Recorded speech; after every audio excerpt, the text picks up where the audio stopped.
Greetings, sentient beings. This broadcast is not intended for children. There will be strong language and adult themes. So just kicking back tonight with Doc Fearson. Hello. And basically not much of anything going on, and even the politics isn't really worth talking about because there hasn't really been any new information, which is just as well because pretty burned out on all that. Yeah, and we pretty much have to wait till the electors vote in December anyway, so. Yeah. Well, that's the big part of it that I don't know why the media doesn't mention. That for all of Trump's grandstanding about the votes need to be counted on election night and all this, that has never been the case. It has always been the law that the votes just need to be counted and certified by December 14th, more than a full month after the election. Yep. But all the times that Trump's going on about the votes need to be counted in one day, the news media never mentions this. Yeah, Because I haven't the heard them system was mention that. designed, the system was designed when the fastest mode of communication we had was a guy on horseback carrying letters. So how long does it take you to get from California to Washington, D.C. on a horse? Assuming that they've already finished hand counting all the votes. Yep. So, and we can track things electronically a whole lot better than we could 200 years ago, and it's like, yeah, the more connected we've become, the less voter fraud there's been. And they just don't update, the system, the election system with the current technology, and it's kind of bizarre. Yeah, it's not just the election. There's all sorts of things that are written into law in the U.S. that are based on the same idea, that it would take several weeks to get a letter from one city to another.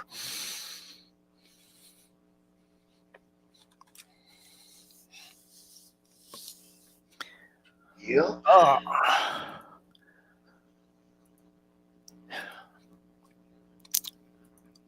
But other than that, not much happening. Got almost all the pieces from my computer almost all the critical pieces. The main thing and basically the most expensive component is I still don't have the CPU yet. I still need to get a computer. I think this is rather taxing on my phone, and I'm getting concerned about the potential permanent damage I may be causing to this device. Yeah. I know what you mean, and the last one I had here that I had gotten 3 years ago or so, I had picked that one up as a deal refurbished. That I found that online, that it was basically it was a workstation that some company had retired and they refurbished. So it was like 2 years old when I got it, but I got it for like $300.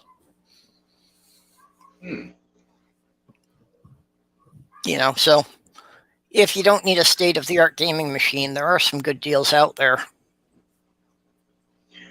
Yeah, and there is a silver lining in the black cloud that is my life. I will be making my last van payment next month. So that'll free up $200 a month for me. So, maybe a few months into next year, I'll be able to purchase a computer. Yeah, that'll make a huge difference. Yeah, that's really one thing that's been a major thing for me is I've never had to make car payments. aside from the car I have now, the 6 that I had before that, I'd gotten all of them in barter agreements. Basically, it was always a matter of, I'll work X number of hours doing home repairs for you. Cool. Yeah, it's been over a year since the fundraiser that y'all got me my vehicle. Yeah, I couldn't remember quite when that had been. I think it was before October, wasn't it? I could probably look it up, but offhand, I don't remember any of it. But yeah, the important thing is that you got a reliable vehicle that you can get yourself to work in whatever you need to do. Yep, this is fact. I owe it a lot. I owe it all to, gosh, how many people did get involved in that? At least a dozen. Yeah, again, I really wouldn't remember. And we have a couple of people in the community that have donated rather substantially to several of the fundraisers and continue to want to remain anonymous. Yep. I mean, people that have donated hundreds of dollars in a shot and never let anyone know who they are. Yep, and that's awesome. Yeah, we've got some great people out there, and even with my computer, that I've made it very clear that this was not an emergency thing or anything, and have still got a couple people have gone onto my wish list and bought components for me. That I got the power supply from Junk Shop and Julie, and GeoSam sent me the case.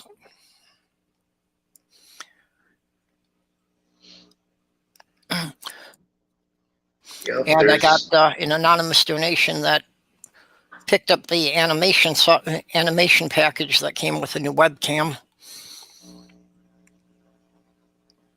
Nice. See, I would kind of like to get into animation. I would kind of like to get a kick-ass computer that can do really good graphics. I have no training with it. I would have to get the programs and just sit and go through tutorials and fiddle with it and figure out how it works. But when I was a teenager, back about 1979, 1980, I had been doing a stop motion animation with a Super 8 movie camera, animating the Star Wars and Battlestar Galactica figures. Groovy. Yeah, I wish I knew whatever happened to those reels, but so that's I've got the basics of it. It's been a long time since I've done it, but that's why I wanted the animation package so I could start playing around with doing some animation with Lego. There's tons of stuff out there. If you look on YouTube, a lot of people, doing animation with Lego minifigs and stuff. Hey, Tria's here. Hey, Tria. Hello, hello. You want to pop in with us? It's pretty quiet here tonight. Let us know how you're doing.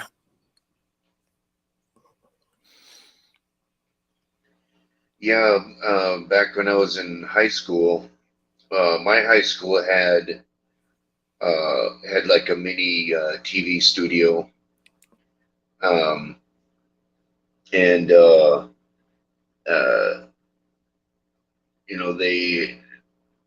they filmed stuff, and broadcast it on the local cable access channel. And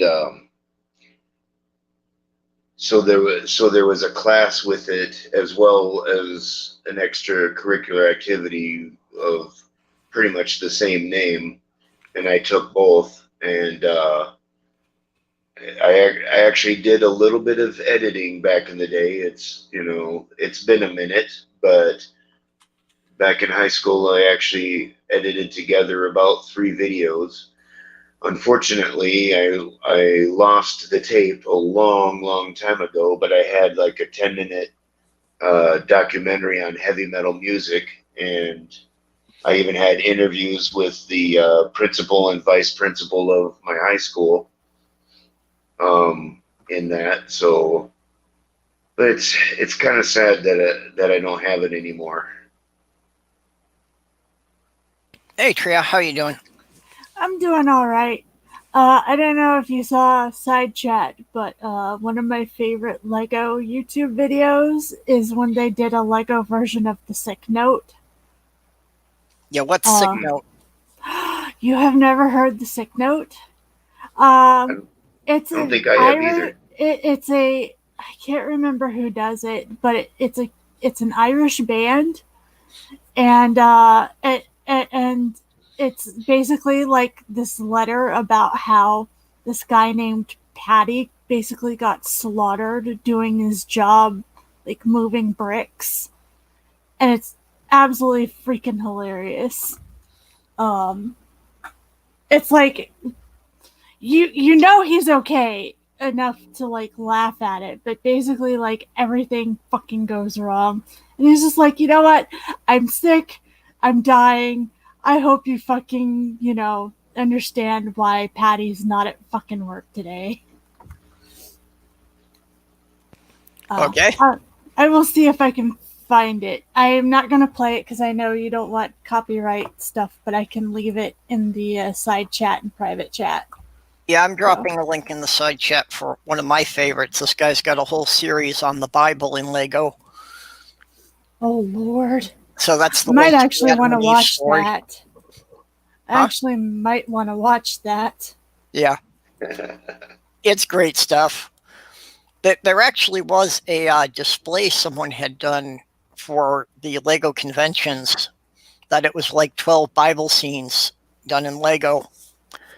It was banned for the convention for too much violence. No.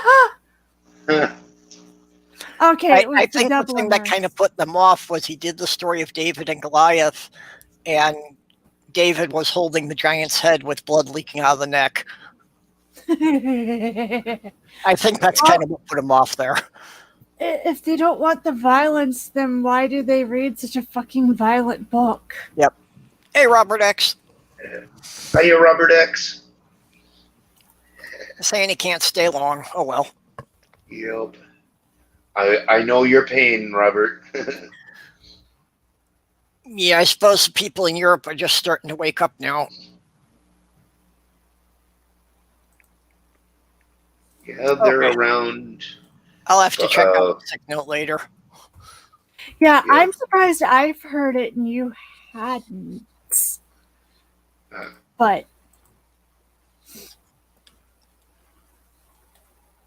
But yeah, it Sick Note's absolutely hilarious. It's by the Dubliners.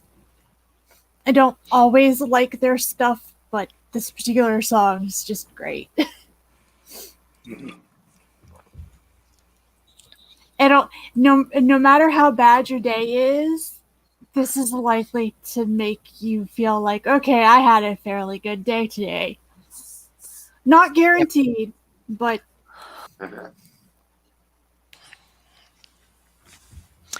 yeah. It's kind of like somebody asks you how your day is, and the only response you can think of is, I'm not dead yet. Yeah, the answer for that is breathing. If I answer breathing, you know I'm having a day. Yeah. How's Elmer been doing? Elmer has been up and down, but mostly up. It is cooler, so he's been very, very... Yeah, no, don't do that. God damn it.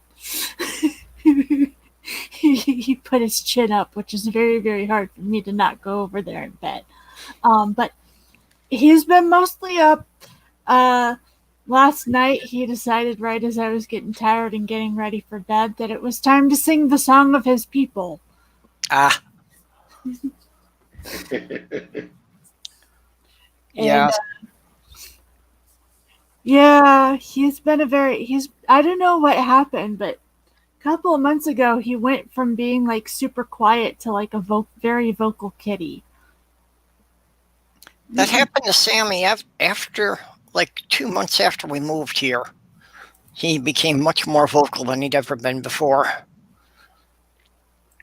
Yeah, well, the thing is we haven't moved. This is, Yeah. Yeah, just, hard to know what makes him change. yeah, but he's doing all right. I have enough food, just barely enough to get me through to my paycheck. I'm freaking out about medicines because all of his medicines are up and usually I stagger them, but I didn't have the chance to do that because I was broke. I should be able to do it, but I'm kind of wanting to do more than just like make it to this paycheck. I would like to save up so that I don't have all of these things, piling up. Yep. All Hi, my Jenny. bills. Hey, Jenny. Hi. All my bills are paid though up except for rent, which I have a deal with Dad. I don't have to pay rent until like the last day of the month, usually. So, but yeah, we're doing good.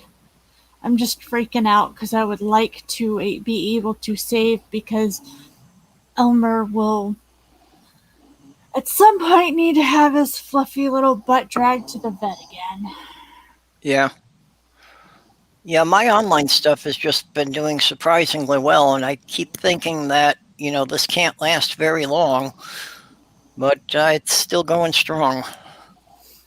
Yeah. So I've still got more money coming in than I was expecting to. Yeah, I am back to being paid normally. I I hate October and I hate April every fucking year. They really should just change my fucking paychecks to be like on the 1st and the 15th of every month, like every goddamn other person paid through the government. Yeah. But they won't do that, so. Well, no, because the people who are running the system have no concept of what it's like to live paycheck to paycheck. Yeah, no, they don't. They have no concept at all, and they have no concept that this is not a handout thing.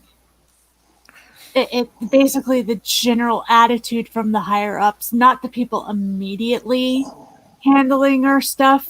The people that are directly involved with my sister and I are actually pretty cool peeps, but their higher ups tend to think, oh, well, you should be grateful you even get paid for it at all. Who cares Yeah. if you starve or not? Yeah, you're supposed to be happy for whatever crumbs they throw you. Yeah. Same with my sister's disability. Yeah, I think anybody who's had to deal with a disability understands that.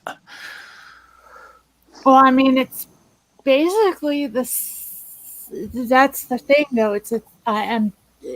We're getting the funds from technically the same place. My sister gets a certain amount of allowance from Department of Children and Families to which she can pass over to me.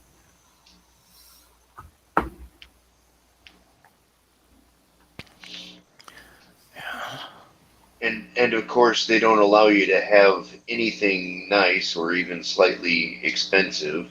If you have one kind of expensive thing, it's, oh, you must not be too bad off, even if like Yeah. somebody gave it to you.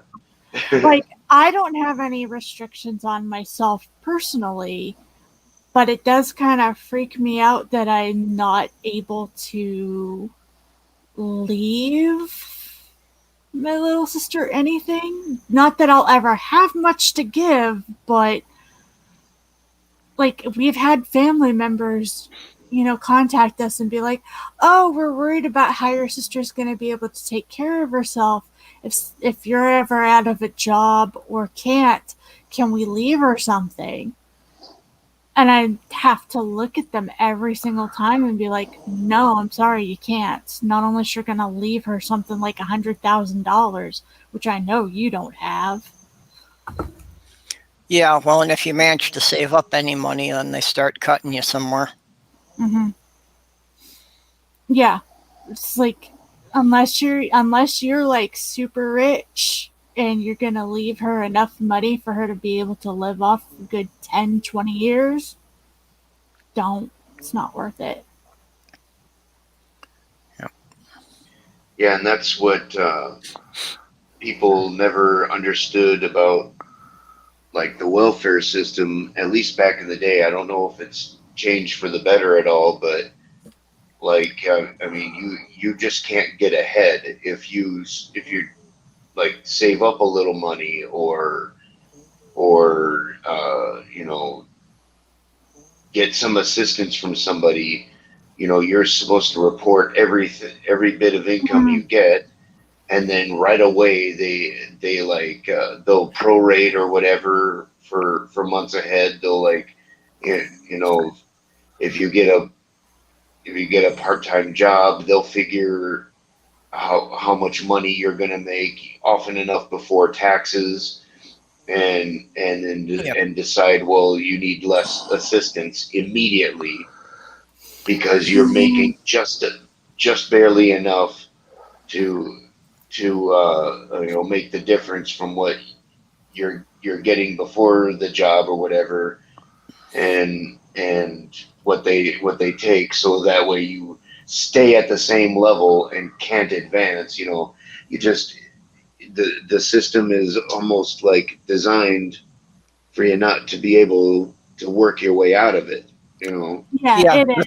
I'm on a partial disability, and I had the instance several years ago that because of the cost of living increase, they increased my disability by $6 a month. So that disqualified me from the medical coverage. Yeah, and that's the thing, is if my sister has more than $2,000 worth of any kinds of assets, not just money, but just assets in general, she basically loses her disability. Which, on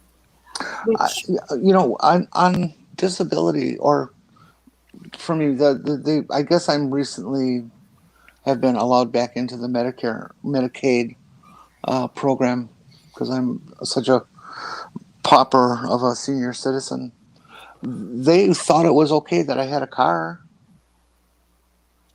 Yeah, well, they have updated a few things, and part of it depends on what state you live in. Minnesota's better than a lot of states. I suppose. Yeah. It may also be that it's a 25-year-old car, not worth a penny. Yeah. That helps a lot. If the car's more than 10 years old, they basically assume it has no resale value. Okay. Yeah, that probably plays into it. Another thing that plays into it is a car is considered enough of a necessity that most places will somewhat overlook it, as long as it's like not something that they can look and go, okay, how the hell did you get that with what we're paying you? Yeah. Well, I think for Minnesota, I think the rule is something to the effect of they'll write off a car as long as it has a value of less than $5,000. I paid $1,700 for it 5 years ago. Yeah, that's still under the $2,000 mark that we have up here. Yeah. And also, like, in Jacksonville especially, like, Social Security, the SSI people are very, very, very picky and nitpicky, but they'll overlook a freaking car because you cannot get anywhere in this goddamn city without a fucking car. Well, it's good that they at least acknowledge that. Yeah. You They know, will in get some states, they everything else. just assume that, you know, you can take the bus wherever you want to go, even for people who might live in rural areas that don't have a bus. You can take a bus damn near everywhere. It doesn't mean that you can walk from some of the bus stops to where you're going. Yeah, and that's the problem you run into in Minneapolis. That, yeah, there are buses, but you might have to walk 2 miles to get a bus to the right suburb. Mm-hmm. And a lot of our buses, some of the buses don't start running until 9 and stop running at 9. And 9, they don't start running till 9 a.m. and don't Yep. stop running right at 9 p.m. Yep. And again, in Minneapolis, one of the stupidest thing is that the buses going back to downtown from a couple of the major shopping malls stop at 6 o'clock in the evening. So how are the people supposed to work the minimum wage jobs at the mall that doesn't close until 9? That happens on the weekends in Orange Park, and Orange Park is considered another city. So it takes you an hour and a half on weekends to get from the west side of Jacksonville over to Orange Park, even though technically it's 15 minutes away because it's a different city. Okay. And it's technically not a different city anymore. It used to be, but I found out a little while ago that we kind of pulled Jack's Beach and Orange Park in, and they are no longer their own cities. They are part of Jacksonville proper now. And Jacksonville Beach is treated the same freaking way. Yep, they haven't updated the practices. No, and they're not gonna. They've made it to where getting to certain parts of the city, because they realized that it was important, they've actually updated a lot and made it easier to get from one side of town to the other in certain cases, but it's still one hell of a transfer a lot of the times. Most of the time, in order for you to properly transfer, you have to go downtown and then take a bus going out. So a lot of times, instead of jumping from one side of town to the other, you go downtown and then double back. Yeah, that's the hub system that most cities work on. Mm-hmm. Yeah, and first, it doesn't work. No, I ran into the same thing when I was living in Minneapolis, that in order to get from my house to a point that was 2.5 miles east of me required me to take a bus all the way south into downtown and all the way north back out again. Yeah. I've been trying to look up free places that I can go and get certain things that are desperately needed. The average bus ride for said things is about an hour and a half. And if I desperate, I will bus, but one, I really don't want to during COVID. It was bad enough before. And two, a 3-hour total bus ride is really fucking off-putting for me in general. That's just a lot. And especially when you have to factor in all the walking as well. Yeah. Yeah, I had one point that it was taking me 2 hours each way to get to work and back, Oof. which Yeah, before I basically got meant that when I was working, I didn't have time to do anything but work, eat, and sleep. Hmm. before I got the van, I mean, where I was living, it was, about a 10-minute drive to work. Um, and I had to take the bus sometimes, and it took me 45 minutes at least to get home. And that was just to the nearest stop. So I still had like 3 blocks to walk Hmm. Yeah. Yep. after that. And it was, yeah, it's pretty One of goofy. one of my biggest complaints with the bus system here is stuff like therapy. We were going to a place for therapy for my little sister, um, and all of the bus stops, none of the bus stops were anywhere that a person who is in a wheelchair or having walking problems could get to it, because in order to get to that place you had to cross up to 6 lanes of traffic from the bus stop to the Yeah. therapy place that she was going to. And this wasn't just like your everyday psychiatrist's office. This was one that only takes people with with who are handicapped in one way or another. And there's no, like, I can understand, like, a bus stop across the street where you have to like cross maybe a lane or two. And there were a couple of places where they could have stashed one where you wouldn't have 6 lanes right off the fucking interstate. And nope, they shoved it across the 6 lane heavy traffic. People don't stop at stoplights. Mm. Yeah, and even if there's a crosswalk, there's no way somebody in a wheelchair would make it across in time. No, there's no way. My sister wouldn't make it. She can't walk that far anymore, not until we get her thyroid fixed. And that's been put on hold. Oh, So that's kind of important.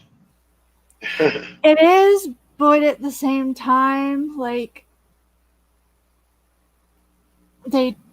they're looking at either radiation or surgery, and they're kind of hoping to deal with it when COVID dies down a little bit more.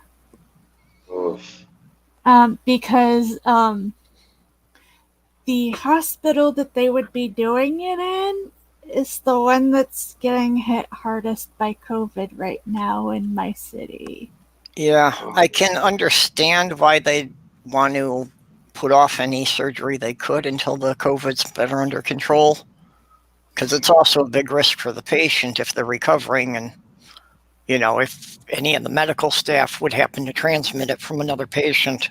Mm-hmm. Yeah, and that's what they're concerned about, especially right now. My city is doing quasi okay with keeping things kind of under control, but compared to the rest of the state, but my state is not doing great on that front. It's mostly people have taken shit into their own hands and been like, "Fuck this! I'm going to wear my mask and do all the safety precautions," because my my state governor has basically removed all restrictions, and so has my city. Yeah. So And despite how badly this has been covered, the election was still so incredibly close. It just, people are literally dying from politicians making poor decisions, and yet people don't seem to be wanting to change the way things are running. I can tell you what happened in some of the Florida counties. I think I would like to address that. I think there's two groups of people that we're talking about, left and right, and how they're responding to the virus and everything is so much different. Obviously we know how the sides are made up and who's wearing masks and who's not. Yeah. I think a lot of it, you're never going to get the right to complain or to fight against or to want that publicized that you're talking about. And on the left side, I think there's a whole lot of people who don't even understand that it's going on. One thing about the left wing is you will never lose any money by overestimating their ability to be lazy and choose to be uninformed sometimes. And I think that's what's going on here. I think the left wing, has a certain amount of knowledge about COVID and it will take care of themselves. But I don't think they really care about everybody else any more than the right wing does. Here's I would have just thought that by this time, most people would have known somebody who has had a family member die of it. I don't. I don't. I mean, remember we've had only 250,000 people die from it. I know I say only like it's nothing, and of course it's not nothing. But we're talking about a nation of 350 million people, and it's a drop in the bucket. Yeah, and here's the other thing. People don't realize this, but there are places in Florida that you literally have a Civil War battlefield, a segregated town, maybe a gas station, and the only damn thing to do in said town is to hunt and occasionally go on the battlefield and reenact Civil War battles. And I know that I am stereotyping here, and this is not for every rural county in Florida, but it describes several. And I am not fucking surprised that those particular groups voted 90% for Trump. Yeah. Yep. See, I don't think they voted so much for Trump as against the left wing. Yeah, and you're right. They voted, and like it's that whole thing of, and there's a lot of this in my family, and I have steered clear from a good portion of them, but it's their hatred of LGBTQ plus people and sometimes Black people. Sometimes. Yeah. It just runs so goddamn deep Well, that they don't even care. Well, us perverts are so dangerous. Yeah. One of the voting blocks I found particularly discouraging is apparently even more Black men voted for Trump than they did last time. By the way, would it be okay if I come and get your daughter or your son? I'd like to turn them into perverts. It is my job. I signed a contract. Good luck. I mean, if you can find them, they've been missing for years. Like, I'm sure I got one or two somewhere the one or two times I had sex. Maybe. I also love being called a pervert because I'm like, what pervert? What? Yeah. Like, what? Sorry, it's guilt by association. It's just because you're lumped in with us. Nah. So are we going to talk about the election at all here? We did a little bit, but there doesn't seem to be any new information. No, Nevada's still Nevadaing at this point. I'm just glad. Listen, I know my state screwed up. My city did not. I know my state screwed up, but at least we're not the fuck ups this time. It's Nevada. Go blame Yeah. Deb. Well, in Minnesota, almost always goes to the Democrats. Unfortunately, the county I live in is a very red pocket in a blue state. Mhm. Jacksonville, Orlando, Tallahassee, Tampa, and Miami all went blue. Most of the cities do go blue. Yeah. Well, the It's bigger kind of a cities, given. Minneapolis and Duluth are very blue. St. Cloud is definitely red. Yeah, it's the thing is that Jacksonville doesn't always go blue. There's a reason why they like campaigning down here. It is always very fucking close. Well, I like living across the river from La Crosse County because it's the only blue county in the entire state of Wisconsin. If you're west of Madison. Yeah. Yeah. I saw a meme and I've been cracking a joke about it. It said something about the blue parts are where things are more cultured, more educated, and more affluent. And then it said the red parts are where people are more likely to for a meth head to throw an alligator at you. And I was just, hold up. You've never been to Jacksonville because we're just as likely to do that on certain parts of town as the people out in those counties. Come visit sometime. Yeah. I'm real scared for the next couple months. I mean, at this point, I'm assuming that Biden's going to win. I'm very scared for the next 2 months between Trump being the big baby that he is and not wanting to accept the fact that he lost and going to do anything he can to fuck up the system to prove that he's the winner. And all his ne'er-do-well followers who are armed to the teeth. Yeah. Um, Yeah, I'm worried about people like the Proud Boys throwing a temper tantrum and starting riots. I mean, they've already started, they're outside of the counting center in Maricopa County. Yeah, they're already outside counting centers trying to threaten. Yeah, they showed up as a surprise last night, and so they were right up next to the building at the entrance. Yeah, and, well, and the cops had to protect the place. Yeah, tonight they put up a fence and kept them away. Yeah, and even people high up in the Trump campaign, their managers are saying things like they won't let us in, and that's gaslighting, because the media is like covering the stuff of them saying they won't let us watch the vote. But the laws always state that there have to be representatives from both parties for them to count the votes.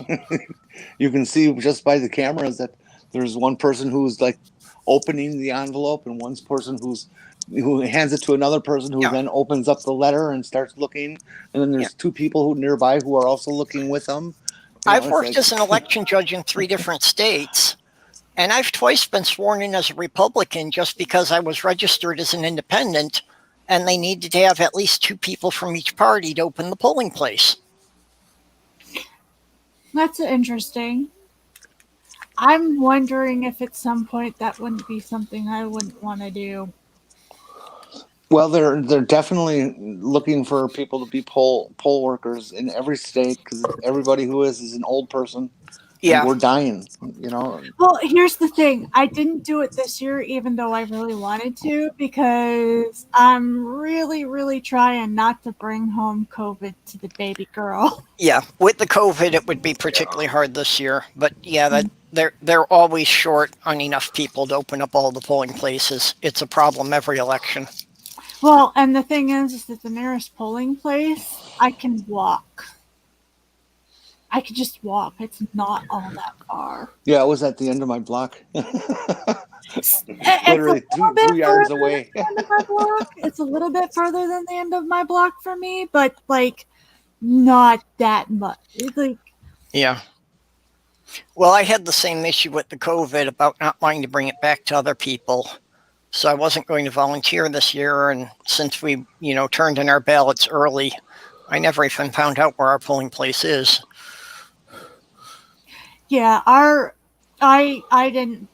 we didn't bother with actually going to our polling place this year. Hufflepuff and I voted mail ballots, and I need to get on to Old Bear. I hope it's not too late, but I checked his vote for him. His vote hasn't been counted yet. Hmm.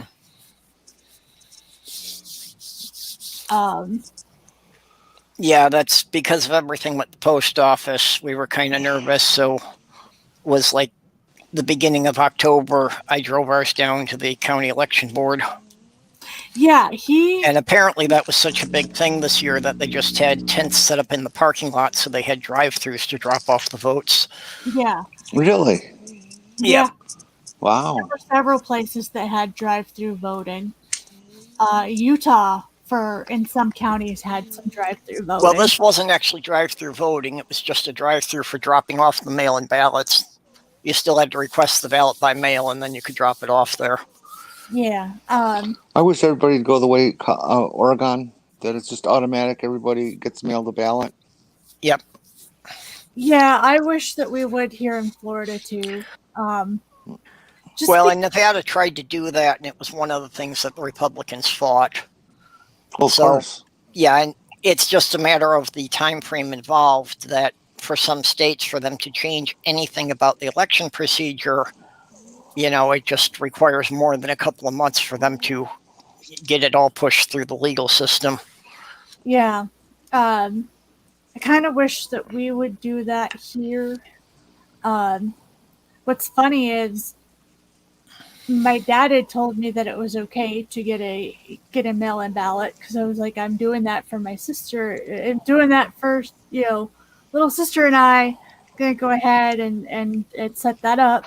And I asked him if he wanted to, and he said yes. And then he changed his mind and decided he didn't want to do it after I'd already gone online and and requested them. And I think that's where the hang up is. Yep. Is he decided to go into the polling place after the fact. And you can do that, but he kind of screwed himself over because. Oh, he might have gotten listed as a provisional then. Yeah, when they're confused, they go provisional, and then they actually only go into the provisionals in a lot of states if the election is super close or something, and otherwise they'll just forget provisionals. Yeah, well, that would explain why there would be a delay in his. If it was seen that he had ordered a mail-in ballot and then mailed in person, they'd have to be double checking to make sure he didn't vote twice. Yeah. Well, there was a case of voter fraud this election. Some woman tried to register her dead mother. Oh, there are cases of voter fraud. I'll bet she was voting Republican because they were telling their people to do that. But here's the thing: the amount of voter fraud is so fucking minimal. 0.00009%. Yeah.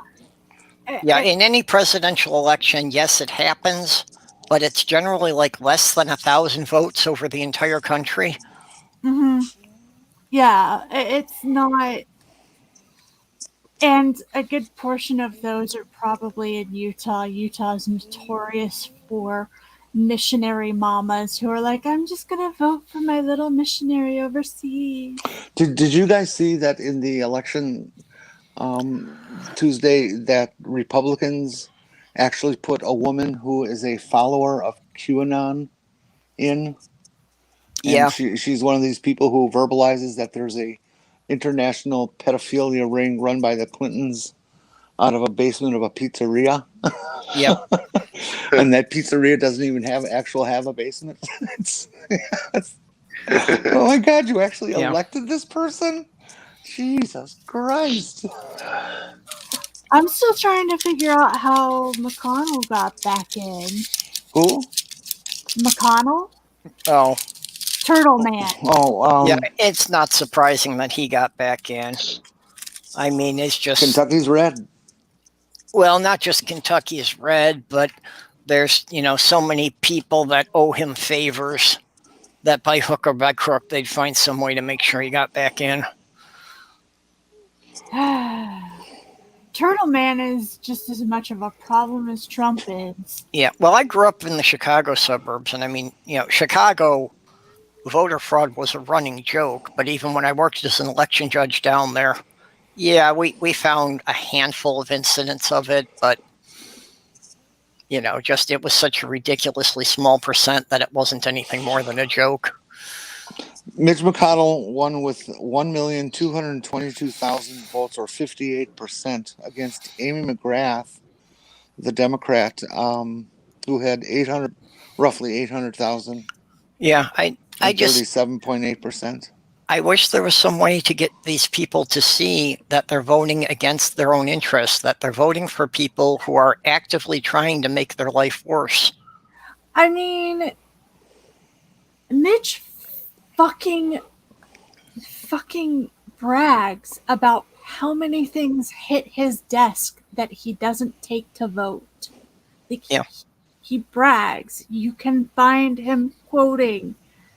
And you can find those quotes that say, hey, I'm the man that the bills come to die. And it's just like, even if you don't like one, anybody in House of Congress can write a goddamn bill. So if you don't like the one that hits your desk, write another one. But you refuse to. You just want them to sit on your desk and do nothing. Even if you don't like a bill, that's why you take it through both the House and the Senate. You don't like it, you take out the parts you don't like. You still vote on it. Yeah, Maya's saying that Kanye got over 5,000 votes in McConnell's state. No. Yeah, he got 8,000 in one state. Was I watching? Yeah. I don't remember now. Hiya, Maya. Oh, and we got Aunt Turin. Hey, so that Hi, Aunt Jer. positive vote, was that all write-ins, or was that all... Because I saw a ballot running around, and I'm sure it was just somebody shitposting, but they wrote in Kanye. And Kanye West was actually on some ballots. Yeah. Yeah. In some states, his name showed up. I don't even remember which party it was he was running under.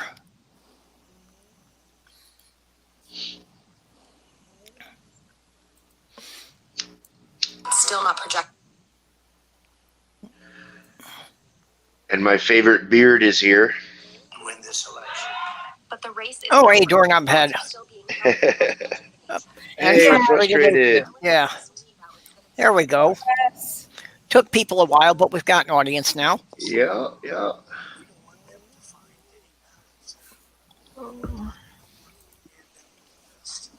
So, what was there another live chat going on that everybody was hanging out in? Possibly. I think Christy and Mac were going for a bit. Yeah, it happens.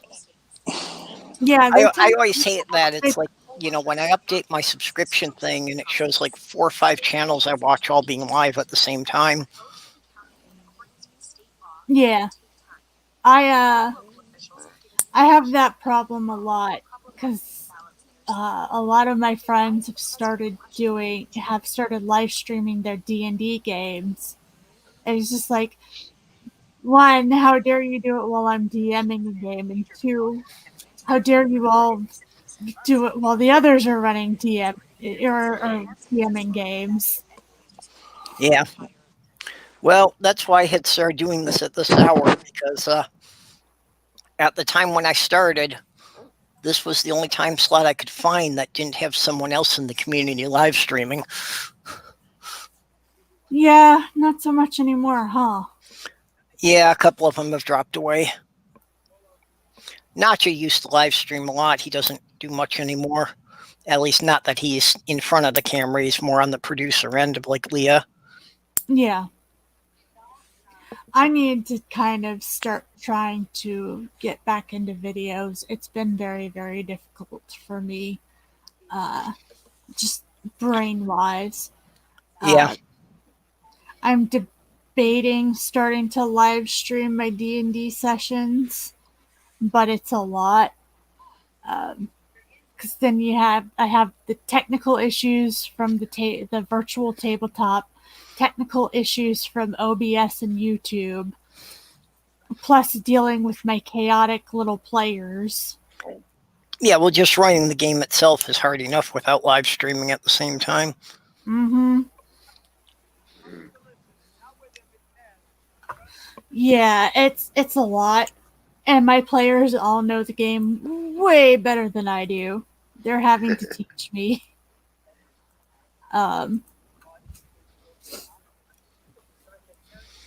Didn't you know that if you're the game master, the rules are just kind of suggestions and guidelines? Oh, yeah, they are. They are. You're supposed to make it up as you go along.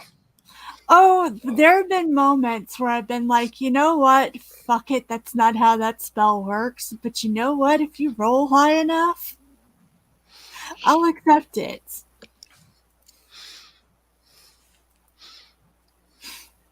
I had one guy that I gamed with when I was running a space opera campaign that I swear the hardest thing was keeping his character alive. He was not actively suicidal. It's just, even if I put a neon sign on something of how dangerous it was, he would walk right into it and discharge his weapon. It sounds like Furball in the first campaign I was in. We called him Pincushion for a reason. We still call him Pincushion. The problem is, that I liked more of the thinking stuff, that they had to think through puzzles and try and talk to the aliens. And no, this guy was just always going to go in with guns blazing regardless. Jeez. My players like to talk things out, but there's definitely an element of they have their lines. It's very, very funny to watch when that line is crossed. I knew tonight that they were actually going to fight because it was one of those, that is an evil, evil woman and she must die. There's not going to be talking or discussing or negotiating with her. She's done wrong. We're going to kill her.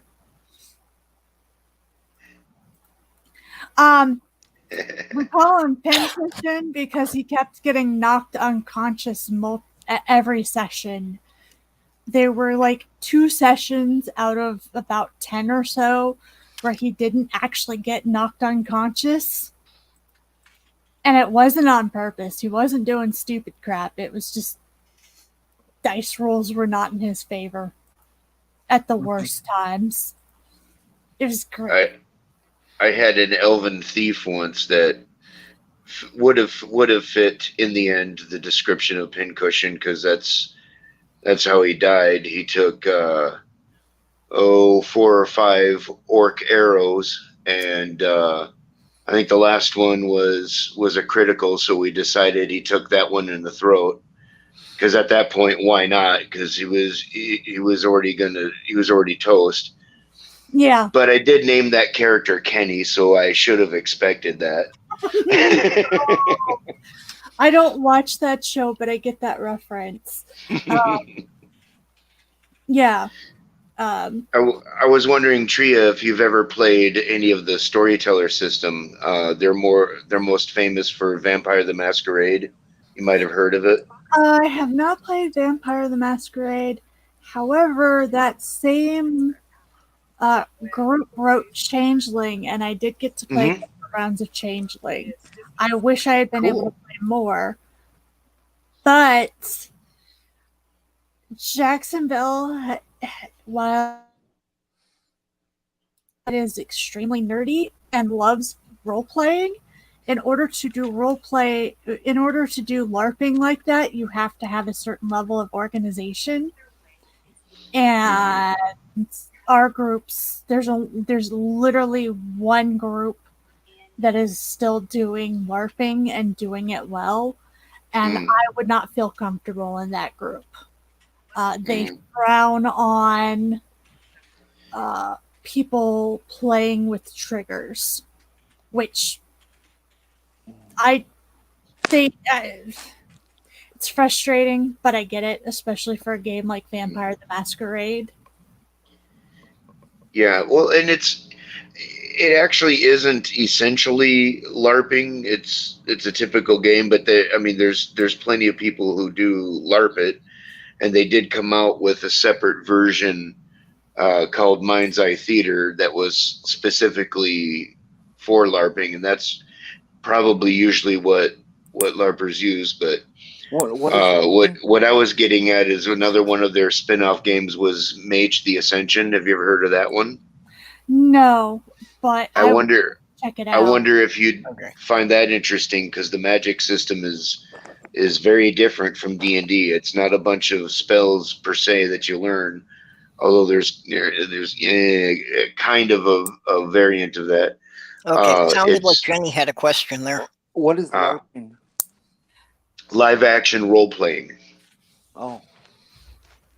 So you actually like dress up as your character and actually physically get up and act it out, as opposed to sitting at a desktop with your character sheet in front of you rolling dice.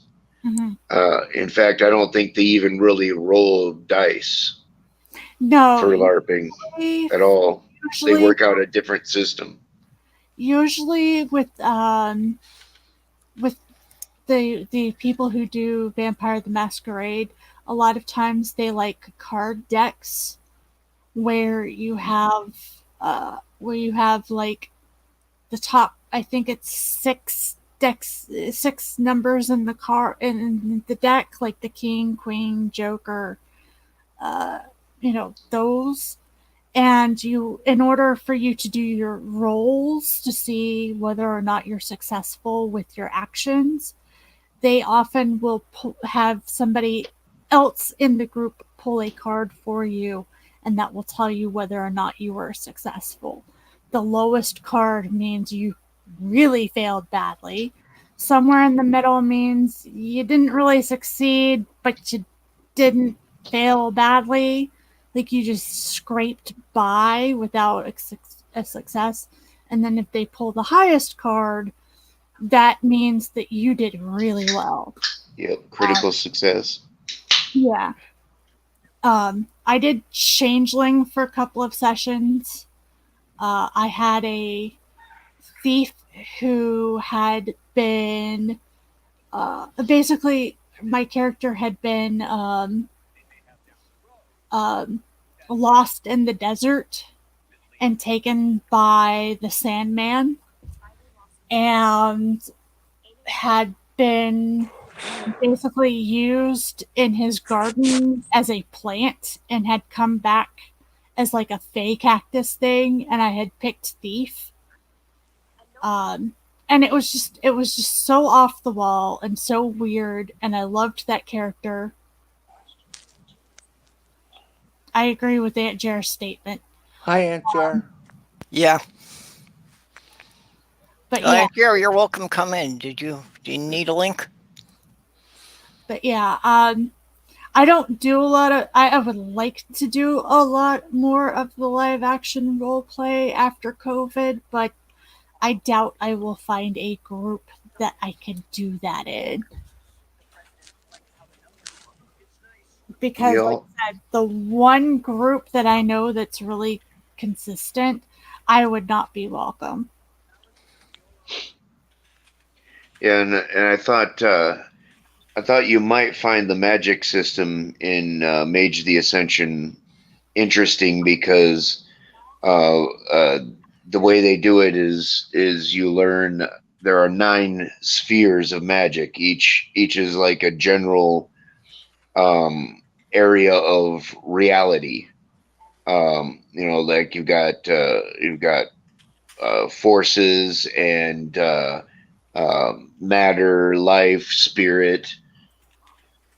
Correspondence is the sphere of space. So that's where you get your teleporting and warp portals and stuff. And you acquire skill in each of these spheres, and you can use conjunctional magic where you can use multiple spheres to pull off a specific effect. And so it's not so much learning spells, but you can learn you can learn a bunch of different effects that require certain levels and in certain spheres. So you Yeah. could call them spells, you know. But it's all about the idea that reality is subjective and malleable by human will. So what you're essentially doing is warping reality when you cast a spell. The problem is that since it's a consensual reality, and most people believe reality works a certain way, that's the paradigm you're working against. So the more blatant and vulgar the magic is, just hurling a fireball down the street from your hands spontaneously is pretty vulgar and difficult to explain in realistic terms. So paradox can get you. Paradox is just the effect of a sort of established consensual reality supported by the majority of human minds preserving itself against your blatant assault. So what they have is called coincidental magic. Mages in the modern day become skilled at disguising their magic under coincidental effects. If you're running down the subway tunnel, it would be more vulgar to just hurl a lightning bolt at the guy you're chasing.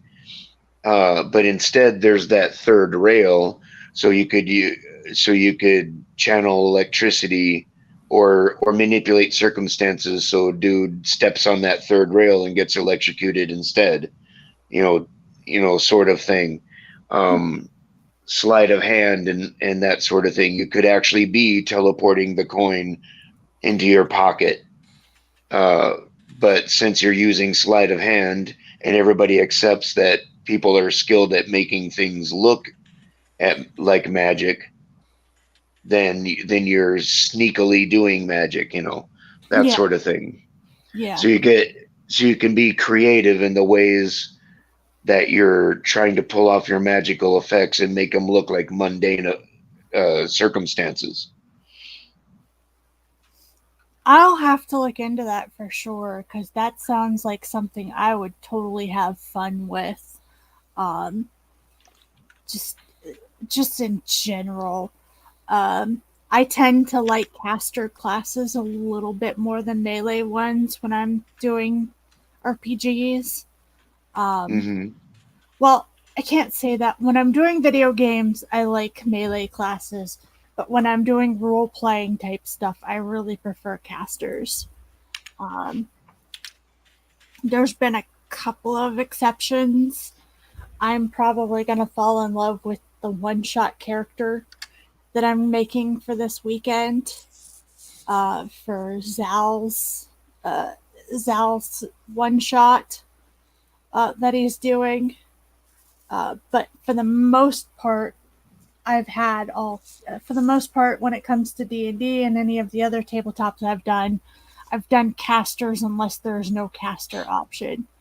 I did GC's Call of Cthulhu game a couple of weeks ago, and it was so ridiculously bad. Like, GC was like, I hope that you guys aren't upset, kind of thing. And we were like, no, we're not upset. It's just, it's so comically terrible that the geology professor who, like, climbs around and dodges rock slides and plays in the dirt and, like, climbs things, just got almost completely taken out by a bunch of stairs. Just walking down the stairs, she nearly died.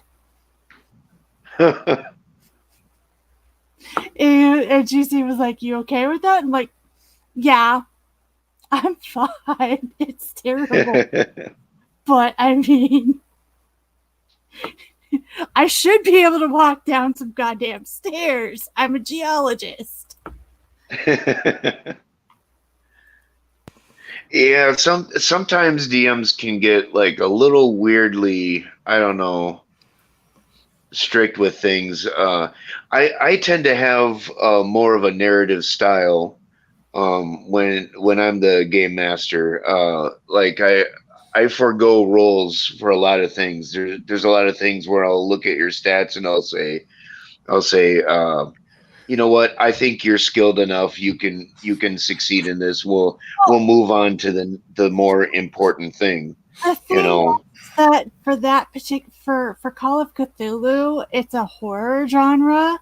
So the house literally attacking us was part of the ambiance. And Okay, yeah. That is different. Yeah. Yeah, like we were doing Call of Cthulhu and we were checking out a house because apparently like this guy couldn't sell it or whatever, and he had hired us to go and check it out. And it was basically like 3 scientists, like not paranormal scientists, but like scientists I don't believe it unless I see it type people. 1920s, go into a house that basically just started attacking them and causing them hallucinations. Well, I'm not that familiar with the Cthulhu lore, but isn't that part of it that places in a building that meet at odd angles create portals? I'm not sure what the mythology is. I just knew going in what I was getting into, because GC and I had a few conversations about how some things had gone in other games, and he had wanted to make sure that, because he had interest in having me on as a player, and I was feeling kind of sad that I wasn't feeling comfortable with playing. And we had a long discussion about what would and would not be happening in game. And it was pretty much stuff like the bed nearly like shoved Alhana out of a window. Like the bed just slammed into her so hard that she nearly, burst through a window. The stairs were moving underneath me. Let's see, what was the other thing? I think it was the stairs that really got all of us. There was a cupboard. No, I think there was a cupboard that fell. Cupboard that fell and tried to take out Herbergia. I mean, I'll be back it in a was few like, minutes. okay.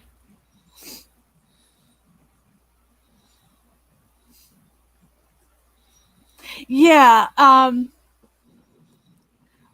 we never actually got to the monsters.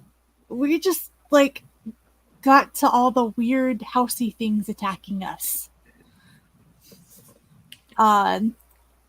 It was just so bad that like our rolls were so just bad that GC was like, you know what? I'm going to give this to y'all for free. You leave the house to rest up and heal up, and then you can decide whether or not you go back in. And I was just joking because I was like, you know what? If I fucking die in this house, if I die in this Cthulhu freaking house, especially to freaking stairs, I am going back to that guy who owns the house and I am haunting him for the rest of his life. It was like, I was like, GC will let us role play that out if it goes that badly. But Call of Cthulhu, you don't get attached to your characters. They're going to die fast. We almost had our first death like 10 minutes into the session.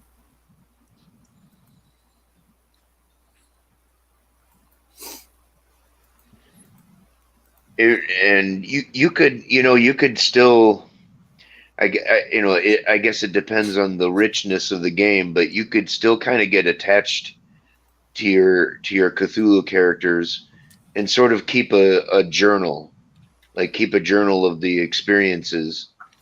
That way, after your character dies, its inevitable gruesome death, you'll still have this journal left behind. Yeah, That you could even use as a prop for future games. yeah, we didn't even freaking realize, like, we knew it was going to be deadly, but we were like, damn, wow. There's another one that White Wolf came out with. Damn it, I'm struggling to Hunter the Reckoning. It was all about this weird new sudden breed of hunters that had these peculiar supernatural abilities that were really barely comparable to say vampire powers, but they were getting these powers from these mysterious supernatural patrons, and that was kind of part of the thing. It was, you didn't know if it was just like ancient powerful vampires or some kind of spirits from another realm granting them these abilities. But that was definitely one that was meant to really challenge and grind your characters in brutal combat with some powerful supernatural creatures, vampires, werewolves, zombies, and even in the rules of the game, it told you, get ready to make a lot of characters because you guys are going to be dying. It's fast, it's brutal, it's unrelenting. I don't mind when games are like that as long as it's like really upfront that's what you're getting in for, because I have created deep attachments to some of my characters. Not all of them. Some of them I could care less about. But it is rough, and it also depends on how your DM handles your death as well. But, I don't mind it if it's upfront. I knew in the Call of Cthulhu game, I was most likely going to die. I just didn't know that it would be the stairs that tried to get me. My poor biologist lady. I really liked for characters, for players to keep the characters around and just watch how they develop. I think there's a place for all of it. I just like trying new things. I do prefer things where I can keep my character for the most part, but it is fun to go into those deadlier campaigns. Yeah, well, and especially like when I've been playing at conventions, that it's basically a given that you're not going to use the character beyond that one day. Yeah, I have this problem of creating really kick-ass characters for one-shots and then wishing that I had never used them for the one-shot because they were just that damn great. My character Amalthea was one of them. I wish I could find a way to use her without her dying, because if I put her in, she's evil, and if I put her in a group of good people, she will cross a line and they will intervene and kill her. But I had fun playing with her. I made her like a level 14 warlock for a one shot with Zal, and that was fun. I enjoyed playing an evil character. Yeah, aside from the conventions, I haven't really done any role playing in 20 years or more. I have tried at cons, but you run the risk of finding really toxic people. Like, it's one thing Mhm. if I can sit down with a DM and say, "Hey, I have lines that I cannot have crossed." Yeah. And there seems to be an attitude in some circles of, well, if you can't handle it, you don't need to be around games. Yeah, unfortunately, I know people with those kind of attitudes. Yeah, and I don't know that until I've gotten into the game. And the thing is that I can range from, okay, this hurts, but I can handle it, to my entire day has been wrecked, and I don't want to do that at a con when I only get to go to maybe 1 or 2 cons a year. And I say maybe because I have no clue when I'm going to be able to con again, like everybody else. But, you Yep. know. Yeah, the con of the North would be in February, and they canceled that back in August. Yeah, They weren't even going to take a chance on it. I think all of our cons here in Jacksonville just decided to go ahead with it all, with the exception of, I think, Wasabi Con and Ancient City Con. Yeah, I'm trying to encourage the Magnetron Council to print a T-shirt even if they're not going to have a con. Otherwise, all the collectors are going to be pissed off that in 29 years they're missing one T-shirt. Oh, jeez. So I think they should print a T-shirt just with the title "The Year Without a Con." Yeah. And don't get me wrong, I love the gaming room. I will walk into the gaming room and try a new game. It's just I tend to go towards the ones that have a little bit less RP in them to try out. Just because, like I said, I don't want to run into one of those situations where I'm being pressured, at best, being pressured to just deal with stuff that I can't deal with. I'd rather not have that experience and ruin my con day.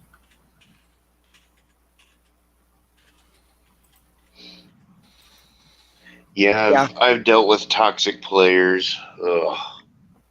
Yeah, I've been lucky that I've only dealt with one along the way. And that was handled fairly quickly.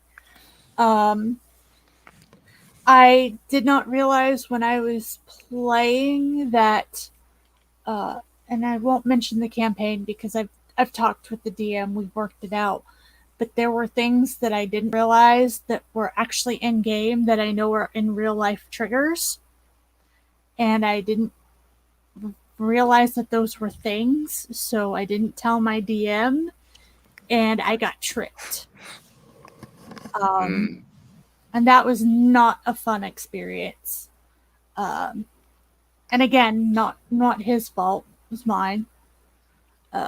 But yeah, I just don't want to risk that at a con. I want to go to my con. I want to have a good day. I want a break. So I usually wind up playing other games in the game room, unless I know the DM personally. Yeah, well, I tend to play a lot more board games. I don't do much of the role play. But that's part of why I like to go to cons. It's an opportunity for me to try new games. Oh yeah, I always try at least one new game at a con, usually with Kafservane. Because I just enjoy going and trying out a new game. There was one that was kind of like a cross between an RP and a card gathering. I don't remember what the proper term is for it. That one I enjoyed, but it was like $70 to buy the game. It was worth $70, but I didn't think that's a lot for me to plunk down on a game. usually I like to stay in the $10 range. Yeah, well, and for me, that was supposed to be one of the reasons for the move was so that I could get back into some gaming groups. But then with the COVID, none of the groups are meeting until further notice. Yeah. And while I'm perfectly capable and happy to, excuse me, I'm perfectly happy and capable to do all of my activities online, I realize that that experience is not the same thing, and not everybody is happy with doing things that way. Okay, One Andrew, thing is that the one about how to pronounce Cthulhu you want people's reactions to?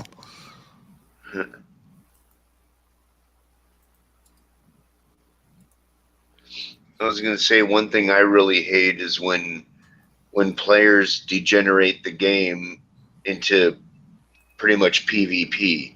You know, the DM, you know, whether I'm a player or the DM, and the DM has planned out an adventure for the party to work together on, and then one player decides to mess with another player by having their character mess with the other player's character, and then they have to retaliate, and then it just ends up degenerating into this big you know, all the players just messing with each other instead of, you know, moving on with the story. That's one thing I really hate. If you know, I hate PvP with a freaking passion. So I probably wouldn't ever set one up on purpose. But if a game is not designated to be, you know, unless you stay in the beginning, okay, you guys are all competing against each other instead of being a party, you know, it has no place, you know. The way I handle that is y'all pick your alignments. You can not, if you know, if you want to run an evil campaign, well, if you want an evil character, then all of you need to be evil. If you want a good campaign, then all of you need to be good characters or neutral characters, and you need to decide that shit now. Because that's actually the biggest reason, as far as I can see, that people devolve into PvP is you have an evil character in amongst a bunch of good people. And if that evil character does something evil and it crosses a certain line, there comes a certain point where a good character can't ignore that. Well, see, and even that, you know, it's a within-game thing. The thing I really hate is that when people have real-life history and they bring it into the game. Yeah. Yeah, and that's essentially what happens most of the time with PvP is that it's just people lashing out each other and using the game as their weapons. Yeah, no. Yeah, it's like, you remember 3 years ago when we had to share a hotel room? Yeah, no, I don't put up with that bullshit. I do not. If I start seeing it, I will handle it privately after session, but I put my foot down. I'm just like, no. It hasn't happened to me yet, but I guarantee you it would not last long, because it'd be like, if you can't play together, then walk the fuck away. Because I'm not, like, I know I'm generally nice, and people don't see me as very,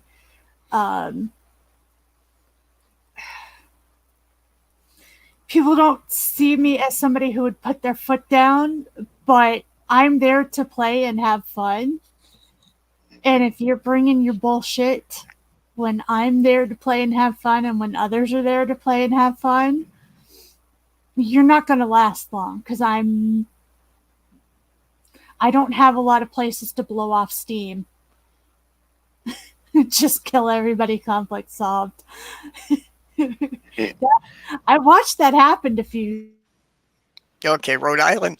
A few times. DM just got tired of everybody's shit and was like, a meteor hit the earth, you're all dead. Yeah, I've had that happen a couple of times too. That the DM was just, "Oh yeah, your star drive exploded." There's ways to deal with that bullshit. And it's up to each DM to figure out how they wanna handle it.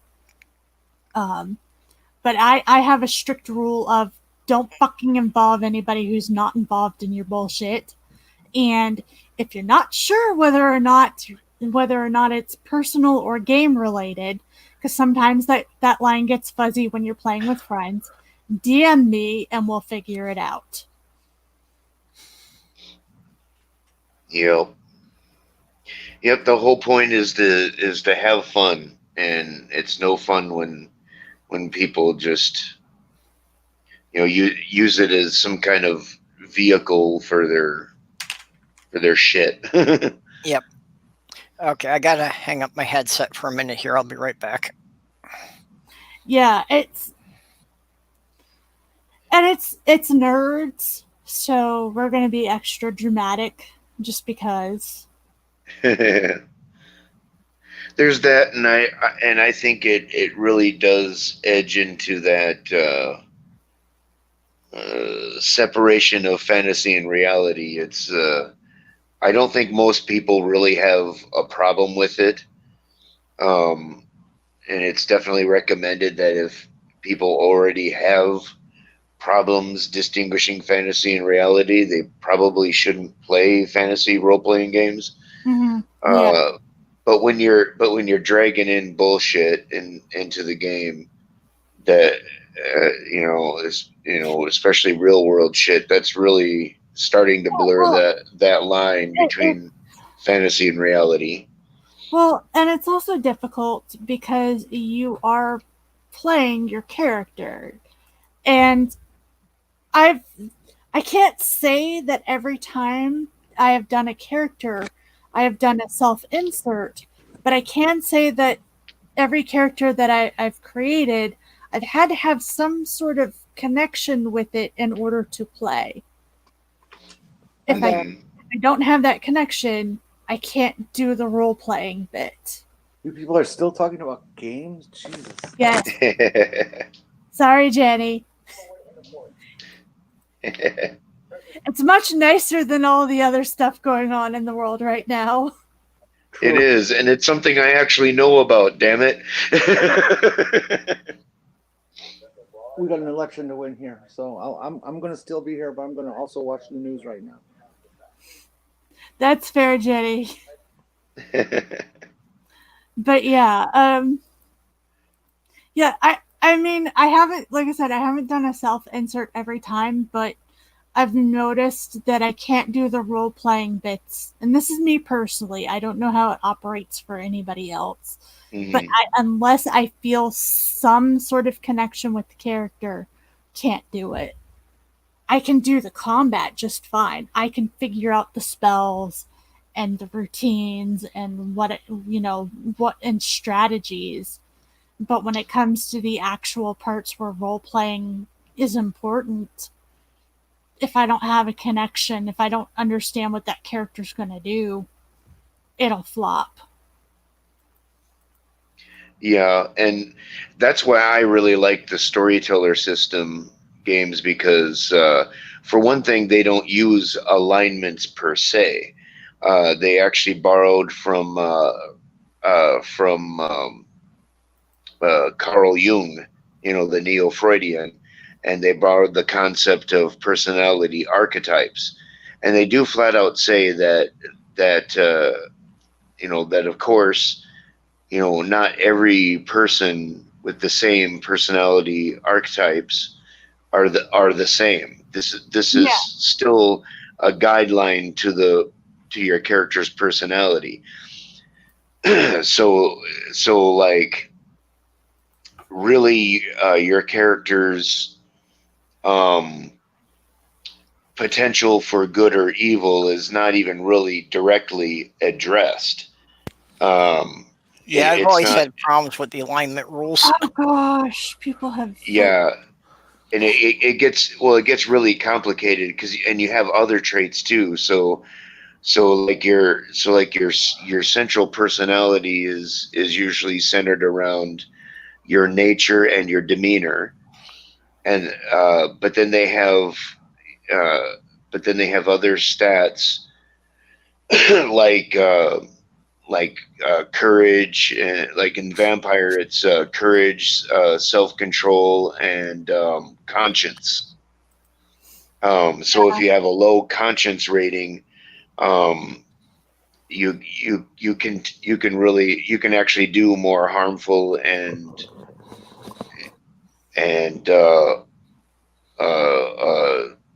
vile acts. Um, well, that actually goes to sort of your character's degeneration. It's technically good to have a higher level of conscience, because every time you do an evil act, you can roll your conscience and be okay with it, or you can fail and you end up degenerating into like a more evil person. And also they added role playing aspects to the basic stats. Like if you choose, like they use a 1 to 5 scale in dots for their stats, 5 being the maximum human capable and 2 being average. So 1 is below average.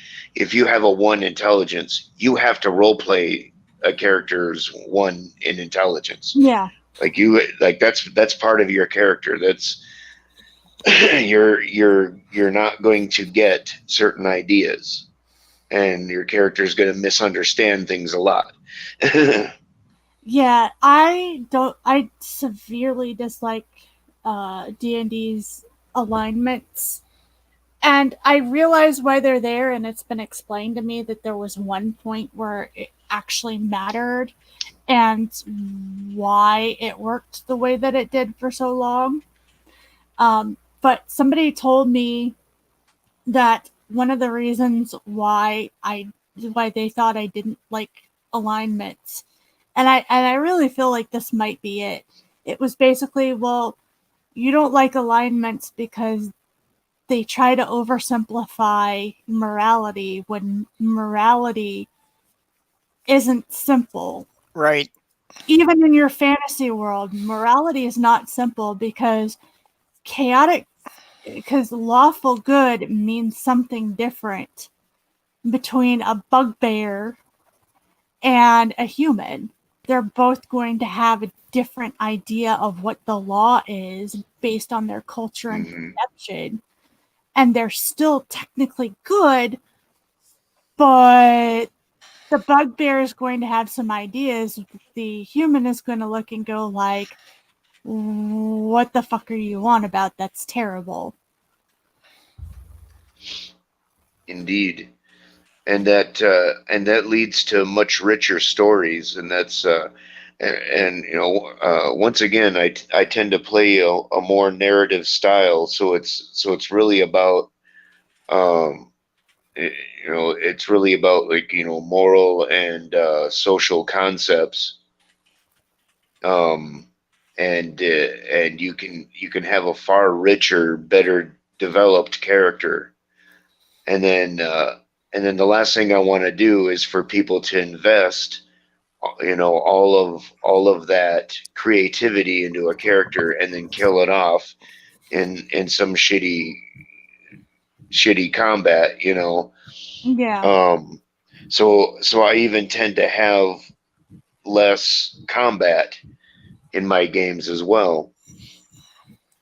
I have combat, but a lot of combat in my games, but I leave the option of if you do things a certain way, you can get yourself out of it.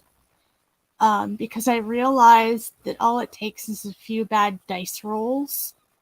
Yeah. Like tonight, I've kind of had my players do combat, but to be fair, they had persuaded 3 of the other combat options into joining their crew temporarily, And so they had three extra people who were a couple of levels higher than they were for the last boss fight. And I was just like, I would like to actually get a few shots in before you raffle stomp her. Yeah. There was no way she would have killed any of them, really. But I was just like, I'm upping the game here because y'all know. Yeah, and you can open the way for some characters to take a more auxiliary role in combat as well. You know, they can do things to help the other party instead of everyone having to engage an enemy directly, you know. Yeah. Yeah. Unless you're outnumbering the characters, but Well, yeah, well, but you know, it can pay to have the magic users casting protection and healing spells. yeah. I'm sorry. Are we boring the audience with this? I know we're boring Jenny. Yeah, I think most of the people in here just aren't that familiar with role playing. I'm sorry. I was trying to talk about a subject that wasn't like dismal and. No, yeah, I appreciate that. But I was enjoying the conversation. I was was having some too, fun but- with it, but I'm just pulling on some ancient anecdotes at this point. Yeah, I understand. It's like I said, I was just life is tough right now, and I was just like, hey, this Yep. is a subject I could talk about that's not like depressing and Well, Robert X says you should go on. okay. I was actually thinking one of the advantages with them having canceled Con of the North is I have more than a full year to prepare, so I may actually be able to launch Lego Quest again,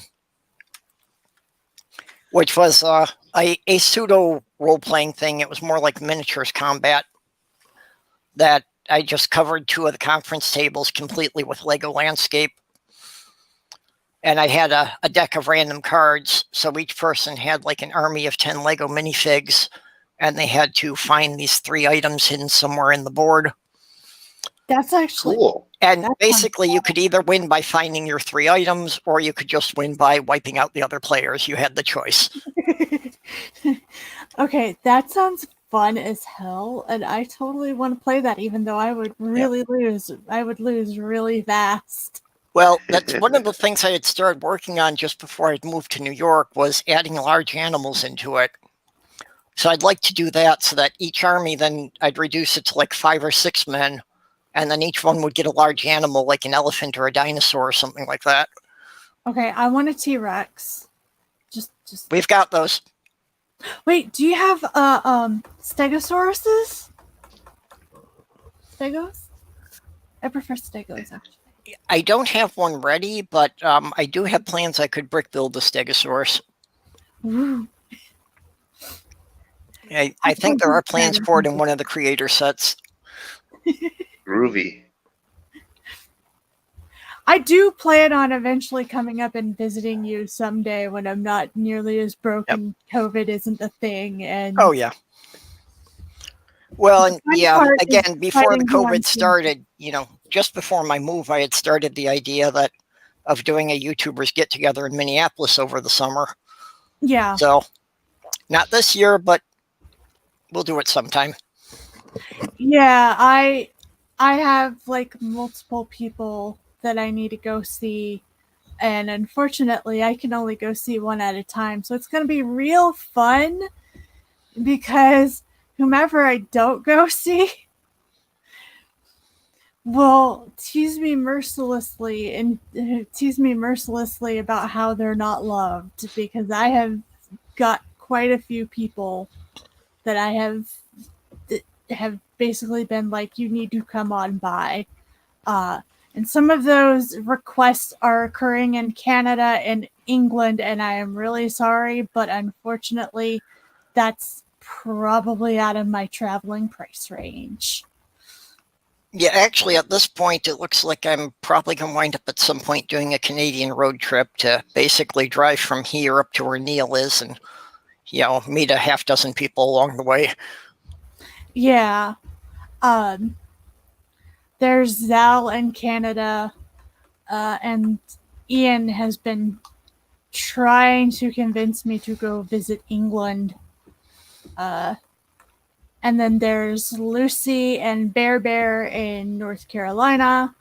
And I've got friends in Oregon who are kind of upset that I haven't gone to see them yet. There's you up where you're at, Purple. Yep. So, yeah. Yeah, I'm in Minnesota. I could conceivably make it to visit your perp. I would love that. Yeah, well, it's you and Jenny Morgan are both within about 3 hours of me. Along with a couple other people. Yeah, I'm just down here, like, you know,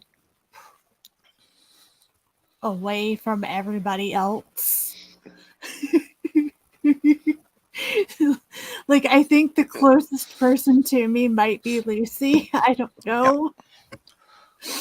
Well, I know where Johnny Drive-By is. He's never said, but he's done some videos in his car, and I recognize the town that I've driven through a few times.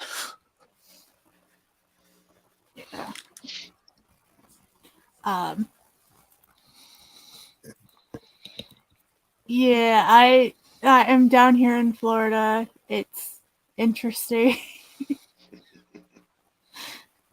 Everybody's like super far away. Yeah.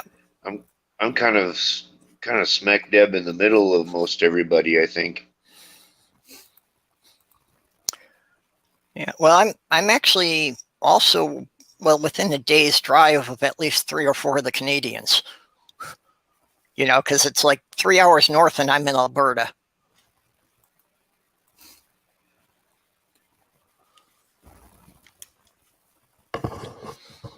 If I go 3 hours, no, it's more than 3 hours. If I go 3 hours south, I just hit more Florida. 3 hours north and I'm in Georgia. Hey, Hopswatch is here. Oh, hey, Hops.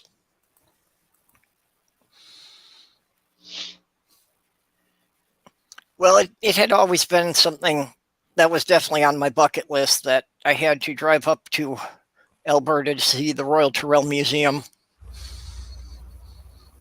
So that had been a plan even before I got into the YouTube community. They're supposed to have the largest collection of mounted dinosaur fossils anywhere in the world. Ooh, shiny. And on my bucket list that I had to drive up to Alberta to see the Royal Tyrrell Museum. So that had been a plan even before I got into the YouTube community. Yeah, Hops, we're getting an echo from you. They're supposed to have the largest collection of mounted dinosaur fossils anywhere in the world. Ooh, shiny. And I'm just gonna mute him while he's getting set up there.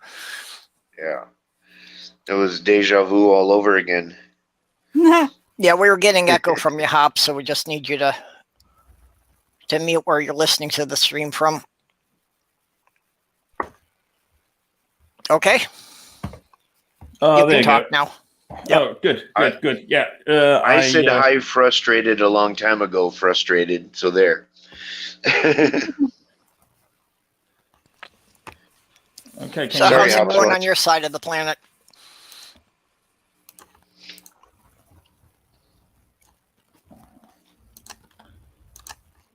Can you hear me all right? Yep, I can hear you now. Good. Okay. Yeah, I went in a bit quick, so I forgot to cut the YouTube stream and to apply my the whole shebang. Hello. Everybody does it sometimes. I'm 45 today. Happy birthday. It's your birthday. Happy birthday. Thank you. Yeah, happy birthday. Thanks. Oh yeah, and as a birthday present, the area that I kind of a birthday present, well, it came a bit early, came yesterday. The whole region where I'm living in Denmark is being shut down because we did discover a new COVID string. It mutated in mink, which is a big industry in Denmark, especially up here where I live, and they went into the minks, mutated, and went back to humans. So we have the potential of becoming the new Wuhan. So we're locked down again. Yeah, I know the UK also went into lockdown again yesterday. But yeah, the idea of it jumping between species is scary. In the US, there have already been at least a couple instances of them finding it in cats and dogs. They just weren't really sure if it was still contagious at that point. Yeah, and we're doing jack fucking shit in a lot of places in the US to counteract all of this.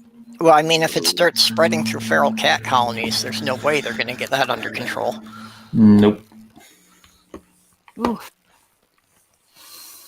Hi there, Philip. Good to see you, kid. Hey, Philip.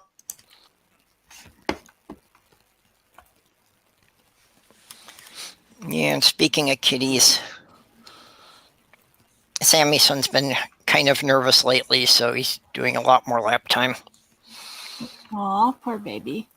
Well, somebody moved in across the hall with two small dogs that go ballistic every time somebody walks down the corridor. Ah, jeez. Oy. Like, you can train your dogs to not go ballistic. Well, I'm hoping it's just while they're adjusting to the new place, and that maybe given a couple of weeks they'll settle down. Yeah, well, I mean, the problem is, I guess a lot of people do that, train the dogs not to go ballistic every time someone they don't know walks by. However, those would be the dogs that you never notice, wouldn't it? You only notice the dogs that go ballistic. Yeah. And the dogs that go ballistic is the very reason why I will never have a dog, because I think that's the most unwelcoming sound in the world, is a dog barking at you. Yeah. I'm kind of more of a cat person. I never experienced a cat meowing really loud at me just because I was walking by. My roommate had her dogs to bark 3 times because she wanted to know if there was somebody on her property, but she didn't want them to like do nonstop barking because it would annoy us and the neighbors. Yeah. So basically, they would bark 3 times as the alert, and that was the end of it. And they would only continue if they felt like something was off. People underestimate a lot of animals. Good portion of the time, an animal can tell whether you're supposed to be there or not. Now, some don't care, and some are so motivated by food or treats that will override it. I've been around dogs where if you just like gave them their favorite treat, they'd let you walk off with everything in the house. Yeah. Well, it is one of the reasons that, if I had a house with a yard, I would have a dog again, but I don't think you can have them in apartments. Hardly. Yeah, no. And I think an apartment is kind of cruel to a dog that, they need some room to run. I do prefer cats. I don't mind dogs. We will probably have a dog eventually because Hufflepuff wants one. Where I grew up, she wants a zoo. So, right, where I grew up, our neighbors had a dachshund, and that dog was barking from early in the morning to late in the evening. Every time we would just go for a walk in our garden, it would just be there barking at us constantly. I mean, my mother even recorded it on tape once, and the day after she played it, just to make a statement of it. Yeah, it tends to be kind of an inverse ratio that the smaller the dog, the more the barking. Oh yeah. Well, You know, the big dogs don't really care much about it because they'll just take your leg off if you bug them. well, and also there's an idea that the teeny tiny dogs are just going to bark their little heads off. We had Chihuahuas. My roommate and I had Chihuahuas, and she was just like, she got frustrated with other dog owners because a lot of them would have teeny tiny little dogs and not train them. Yeah. Right. Well, there is that attitude of people who, consider the dogs to be like a fashion accessory. And then it's like, then they don't bother to train them at all. I get that there are some that are harder to train and some dogs where the wiring is off. I get that, but I really feel like a lot of humans don't even try. I mean, for fuck's sake, my cat is partially trained. And I say partially because there are times where certain things will override it. But my cat knows that if he sits next to his bowl, he will get his food. So now, instead of yelling at me for food, he'll sit by his bowl and wait for me to notice him. I may need to jump out just for a sec because my computer does weird stuff. It just went black. Now it's back, but with kind of grayish colors, and that drives me nuts. You need to reboot? Yeah, probably. Sometimes it doesn't need that, but I'll just leave for a sec here. Okay. Yeah, in a lot of ways, Sammy's more like a dog in a cat suit. Yeah. Yeah, I think it's because he was raised with dogs. So, but yeah, Elmer knows certain commands and will do certain things for treats. He knows that in order for food to hit his bowl, his butt needs to be on the floor. He'll still yell at me, but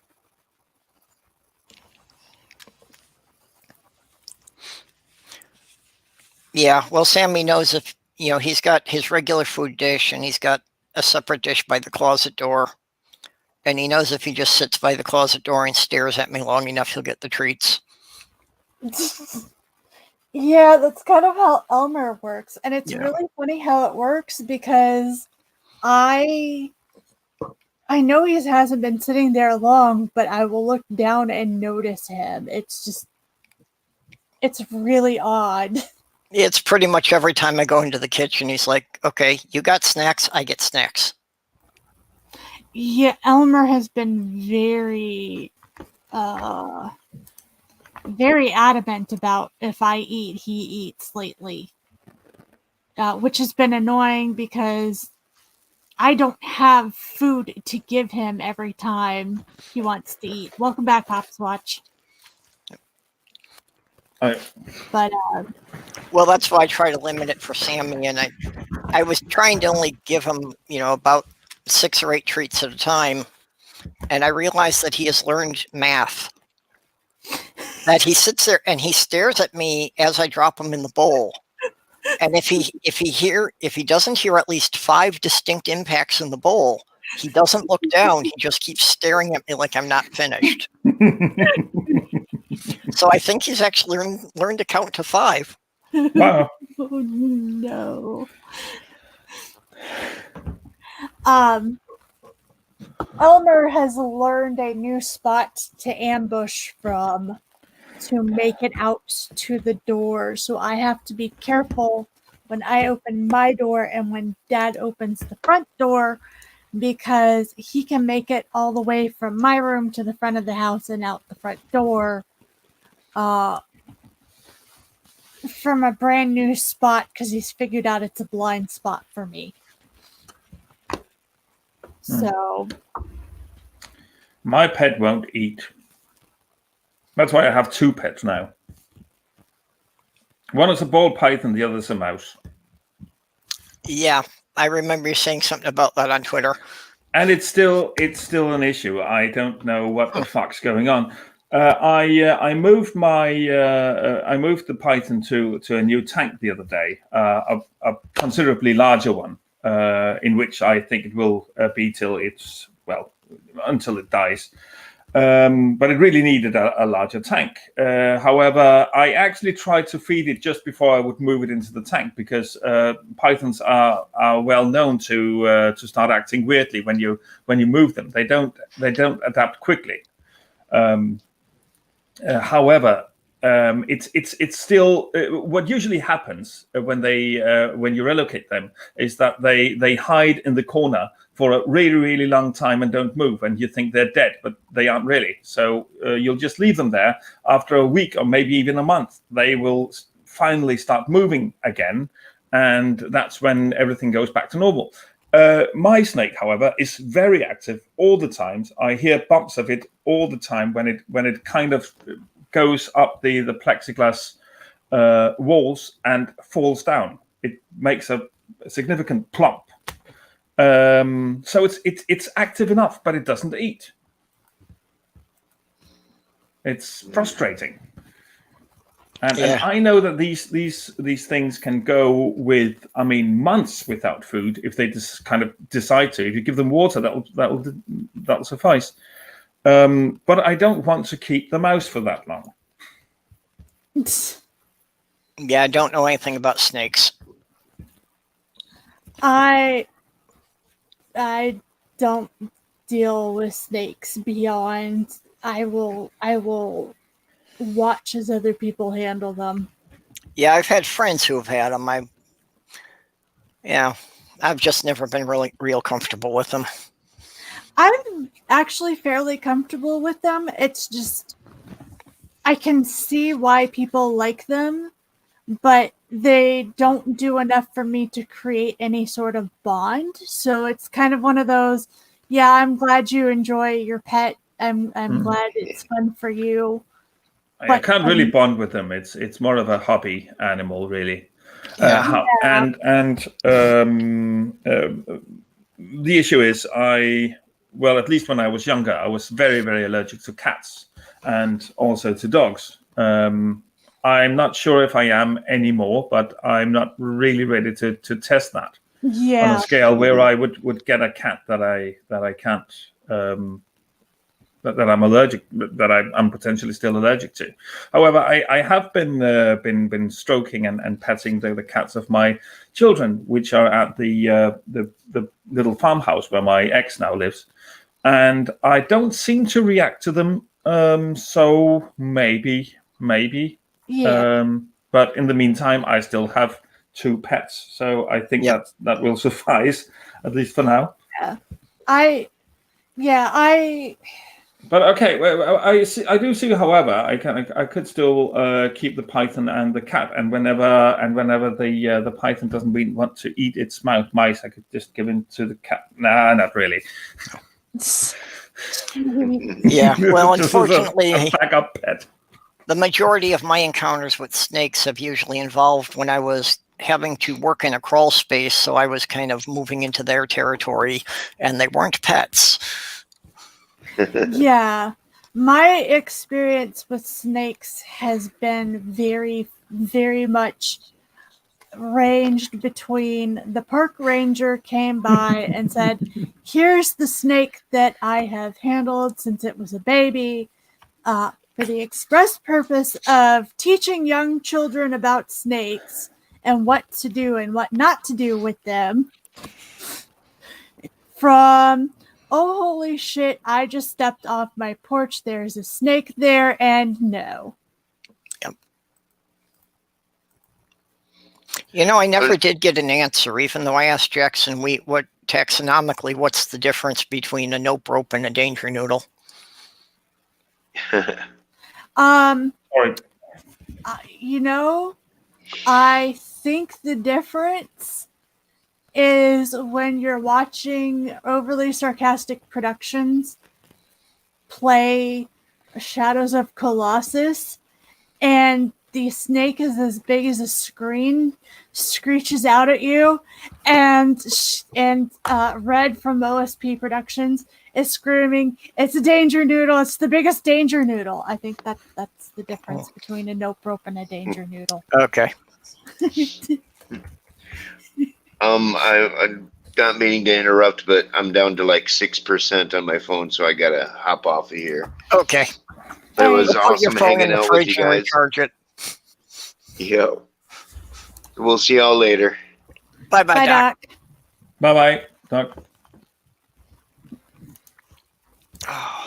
Yeah, I don't have anything against snakes. It's just I've too often been surprised by them. So, and like I say, too often it's been that I've been invading their territory. So, Yeah, I have a kind of attitude of if I spot a snake and it's not in my fucking house, and it's not where it can get at me very easily, I'm cool with it. Same with spiders. Like, if I see a spider in my room, if it's across the room, I'm like, stay over there. I don't have to deal with you. We're Yeah. good. I generally would just avoid them. As far as spiders go, I think I have been bitten by virtually every species of spider that can live in this climate. Jeez. Really? Including tarantulas. Well, we don't have tarantulas up here. I have been bitten by black widow at least 2 or 3 times. Ow. Fortunately, I don't seem to react to it much. I mean, black widows are not as dangerous as people say, but you really should be checked if you get bitten. Definitely, but it's not necessarily something you die of. It's kind of like bee stings that some people are very allergic to them and can go into anaphylactic shock. But yeah, right. For me, it's just like I'll get a big red welt for a few days. Interesting thing is that tarantula bites are virtually harmless to primates, but are deadly to cats and dogs. Wasn't aware of that. Yeah, I didn't know either, but then again, that's not the kind of thing my sister is going to be begging me to bring home.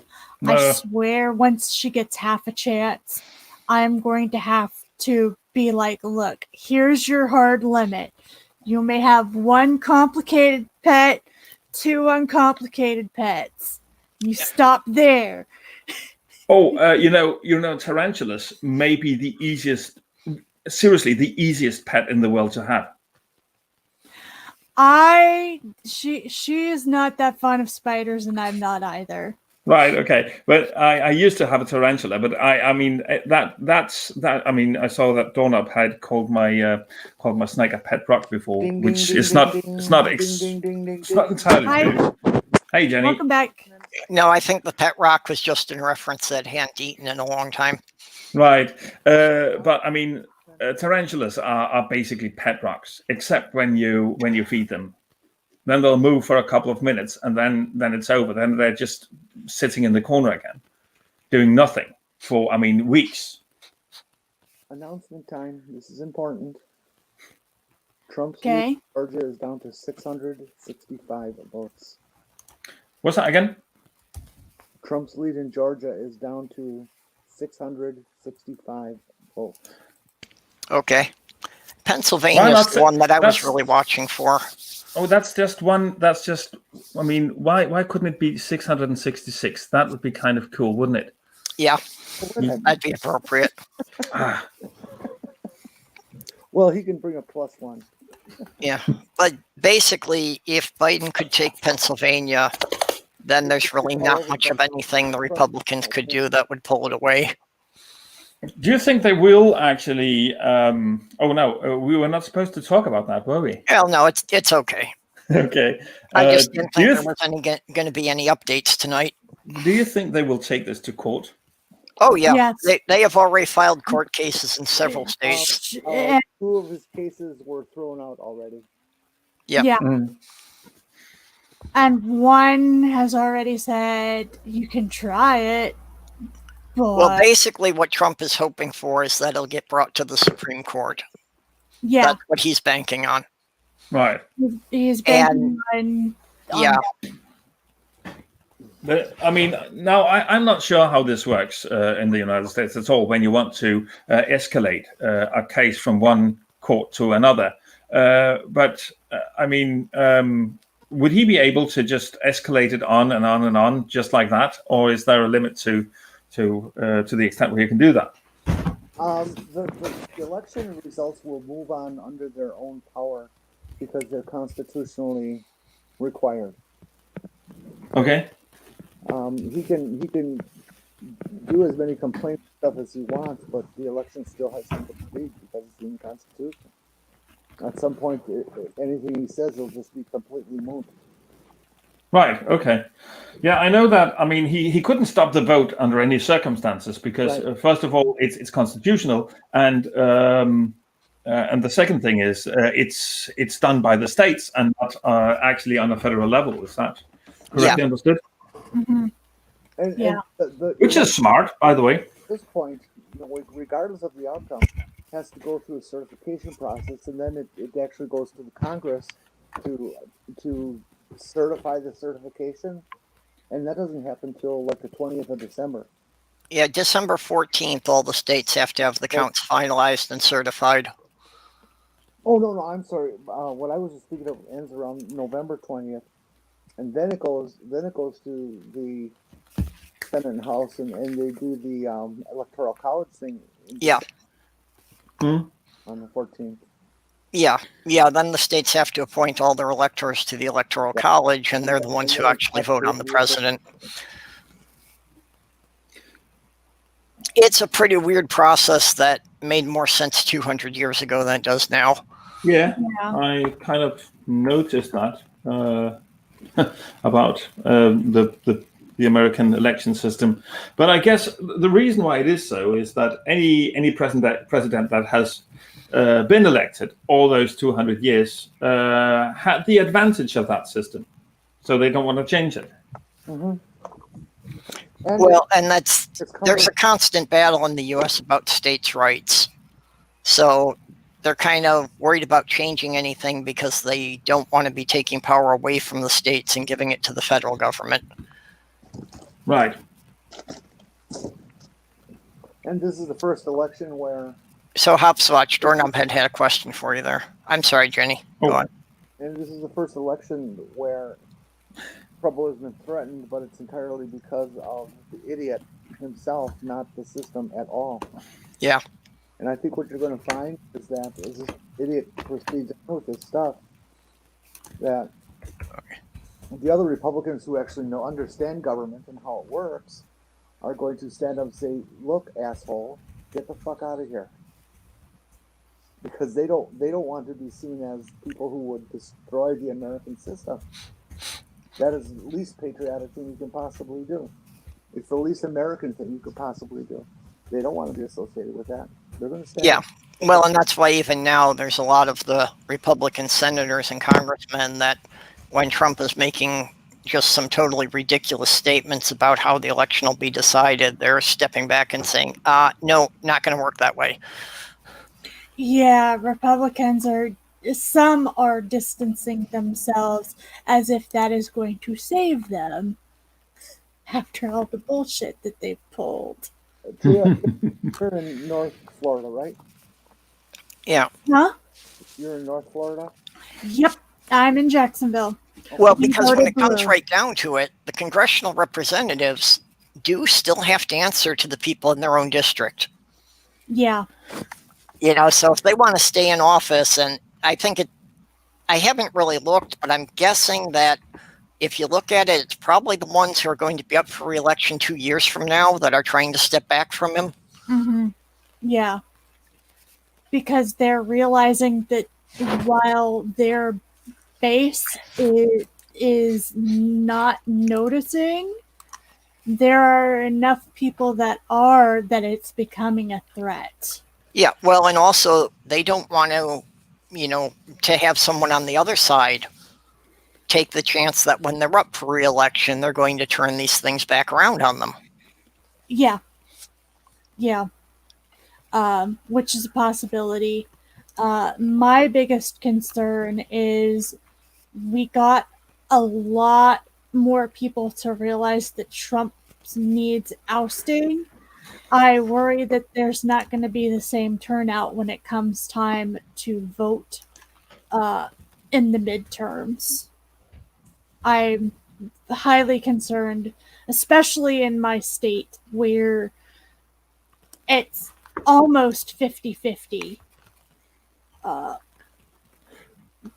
between Republicans and Democrats. It is so fucking close on all of the races that people will just be like, well, we ousted Trump, we don't have to do anything else. And it's like, no, that's not what we need. We need people to have this much fighting when it comes time for the midterms.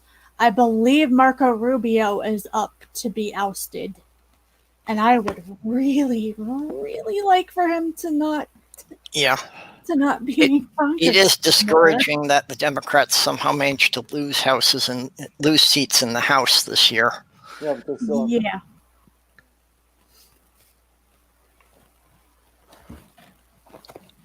Trump is not the only problem. He is the biggest, I think, but he's not the only one. And I fear people are going to get complacent afterwards. It could go either way. A lot of times in the midterms, the Democrats manage to get a higher turnout than the Republicans. I'm hoping. So it's obviously going to depend a lot that once Biden's in office, how does he handle the current situation, which is going to be pretty much impossible. Yeah, I see Biden being blamed for all of Trump's mess. And it'll be very, very convenient for Republicans to spend that to make it look like it's all Biden's fault, when it's like, no, Trump left him a huge-ass mess that nobody's going to be able to clean up in one term. Yeah, and it has been just incredibly close. There are like 5 states that the end vote count was less than 1% difference. Mm-hmm. Yeah. Oh, I knew that the race would be this close, but then again, I live in Florida. Well, I knew Florida and Texas would be this close. Some of the other states have really surprised me. Yeah. I just thought the Democrats, well, yeah, I keep thinking that people will realize some of the shit Trump's done, but too many of them are oblivious to it. Well, it also doesn't help that there are people who feel like the Democrats have spit in their face just as well as the Republicans. And to a degree, the Dems have to a lot of people. Oh, yeah. Biden was a horrible choice. God, there were so many fucking better choices than him. We had so many that we could have. I'm sorry, I'm trying not to yell at you. Yeah. Well, back in the primaries when the Democrats had 12 candidates, I probably would have ranked Biden at about 10. Yeah, like there were a couple were definitely worse than Biden, but Biden was nowhere near the goddamn top. Nowhere. In fact, nobody really was in any of the conversations that I had about who they were rooting for in the beginning. Biden wasn't hardly anybody's choice. There were a couple, but yeah, he's a classic example of the lowest common denominator, because he's not someone who anyone roots for, but at the same time he's also possibly one that repulses the fewest people. I mean, he may be the one that most people have the fewest issues with. Yeah. Yeah. Well, and I was thinking about this last night that, the leaders of great nations have always had these wonderful titles like William the Conqueror and Catherine the Great. And what would we call ours? Trump the Incompetent and Biden the Marginally Better. Yeah, like No, see, you guys are selling Biden way short. I don't think you've done any homework on him, and you're just talking out your butts from the stuff that the media says and is feeding you. No, So Biden has Biden- done some positive every things, Democrat- especially as far as civil rights, but there are a lot of scores he falls pretty short on. Passionate and real as he appears to be on television. This is a man who genuinely cares about other human beings, who sheds a tear for a child with cancer. There are stories after stories after stories of this guy through this guy's history in politics, where he has gone the extra mile for individuals that he'll never see again. That he does for people he meets who are in pain. And Yeah, who- well, and like I said, I will say that Biden, he changed his position on gay rights during his career, you got to and the Democrats failed to highlight that is something that he has been supporting. So yeah, he didn't get very good marketing. That they could have gotten a lot more people who would actually have, been feeling better about voting for him if they had marketed what he's done over the last 5 or 6 years better. But also, what you said about the great leaders with the great titles, Purple. Titles like that belong in monarchies, and I would, at least that's how I feel about it. I would definitely prefer presidents of who only rule for a few times and who don't get any interesting titles, rather than having monarchists rather than having royalty that has absolute power and which you can never dispose of when they're awful. I mean, you just did that with Trump, the incompetent, or at least it looks very much like it. And I will take that option definitely any day for the great titles. Yeah, there's definitely a lot of good reasons for having a limited amount of terms they can serve. Right. Yeah, that's like, I'm glad that we have limited terms for the presidency. I really think that we should have term limits on SCOTUS and definitely term limits on our congressmen. Well, or even if not having specific term limits, shouldn't they just periodically kind of be up for review of having their names on the ballots just to see if people would still be willing to vote for them? What, the judges? Yeah. Well, both judges and, like in the House of Representatives, they've got 6-year terms. So shouldn't, like, every 2 years put their name on the ballot and have a box there for no confidence, and if more people vote no confidence, they have to get rid of them? The House of Representatives is 2 years. Okay, the Senate is 6 years. I got them reversed. House gets changed over. Yeah. People have their chances every 2 years, and they don't take it. They scream they want term limits, but they don't actually do it. Yeah. If they want term limits, well, then just don't vote for the guy. But they do. Term limits are a wasted effort. I mean, there's been politicians all over the place who campaign, I'm only going to spend 2 terms or 3 terms in this position, and then I'm leaving. And then, 6-10 terms later, they're still there. Well, Trump said that he wouldn't serve more than 1 term. Yep. Yep, in 2016, he said he would not try to serve more than one term. Yeah, he said that, but then realized how much protection the office gave him. Because I don't think he actually wanted to do the work. I think that disappointed him. I think he did not realize that the president's powers were limited. Yeah. I think he really got into office thinking that he could just sign his name and have anything done. I didn't think he realized there were checks and balances. Yeah, I would agree with that assessment.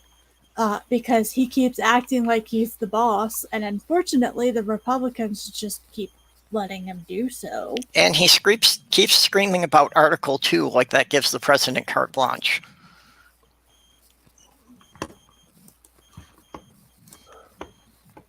I will be glad when this part is done. Yeah, well, unfortunately, it is just kind of getting us a reprieve from it. More than anything, this has exposed a lot of problems in the system that, maybe like the politicians realized they were there, but everybody played with a certain amount of good faith and nobody tried to exploit them before. So this has got to lead to a lot of them actually codifying into law some of the things that you shouldn't do. I hope it does, but I'm not so sure. Well, I'm thinking it will just because, neither side wants the other party using it against them in the future.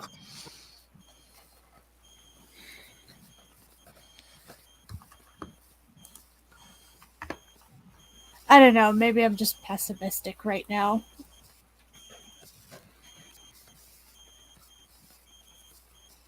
But then again,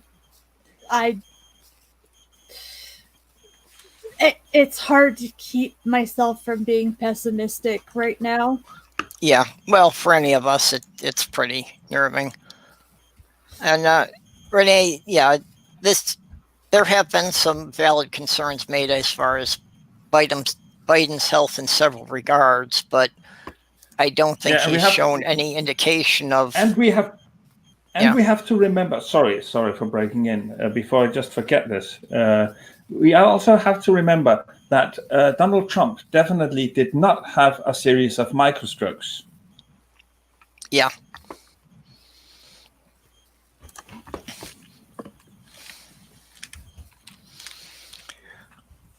Yeah, and there have been a number of questions about, Trump actually just even being able to remember things sometimes within a few minutes.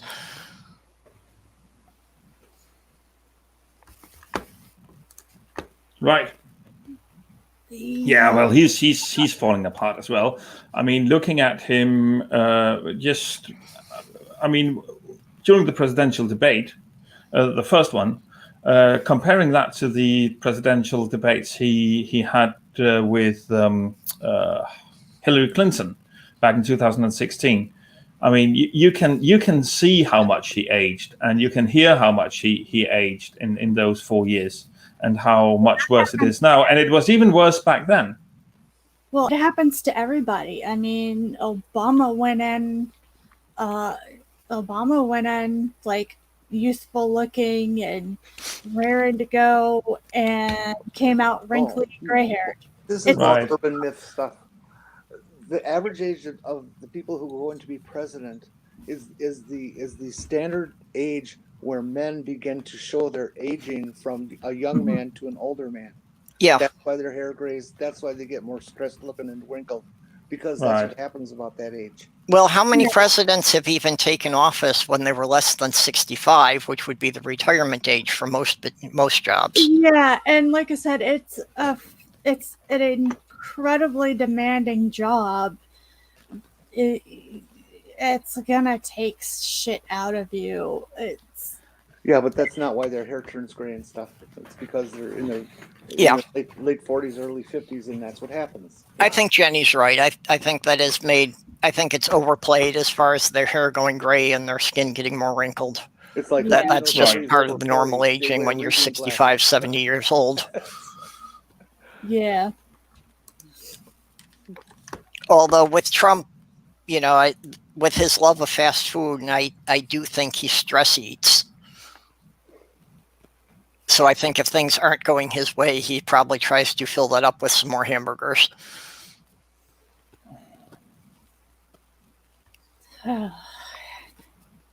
He seems a Big Mac kind of guy, doesn't he? Yeah, well, that thing when he had the Super Bowl winners to the White House for the White House dinner, and he served fast food. It's like, that just seemed like some kind of a cruel joke. Oh, those football players? Yeah. Yeah. I would have been so upset because, like, I know what the White House is capable of doing food-wise. Yeah, you're invited to dinner at the White House, and he serves you something you can get on any street corner. Yeah, like... Yeah, but as much as they wanted. Like, don't get me wrong, Mickey D's has saved my ass a few times when I didn't have any fucking money, but... Yeah, well, there are times when you just can't argue with the fact that you can get dinner for $3. Yeah, but if I'm headed to the White House, I want, like, a dinner. Yeah.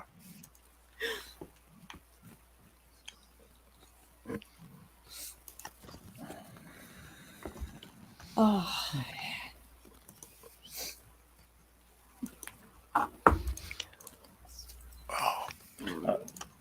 Just noticed something that Vice Rhino wrote on Twitter a couple of hours ago. Once the election is over, we should, what was it? We should sue. Who did he say we should sue? Now I don't really remember. I think it were the parties, the Republican and the Democrat Party, for all the computers that had their F5 keys wrecked. Because we want to be updated on the results. I've stopped looking for them. Yeah, it's better for me. I really have, for the most part, tried not to follow the election results, just because I knew we wouldn't really have any final counts, for at least a week, maybe several weeks.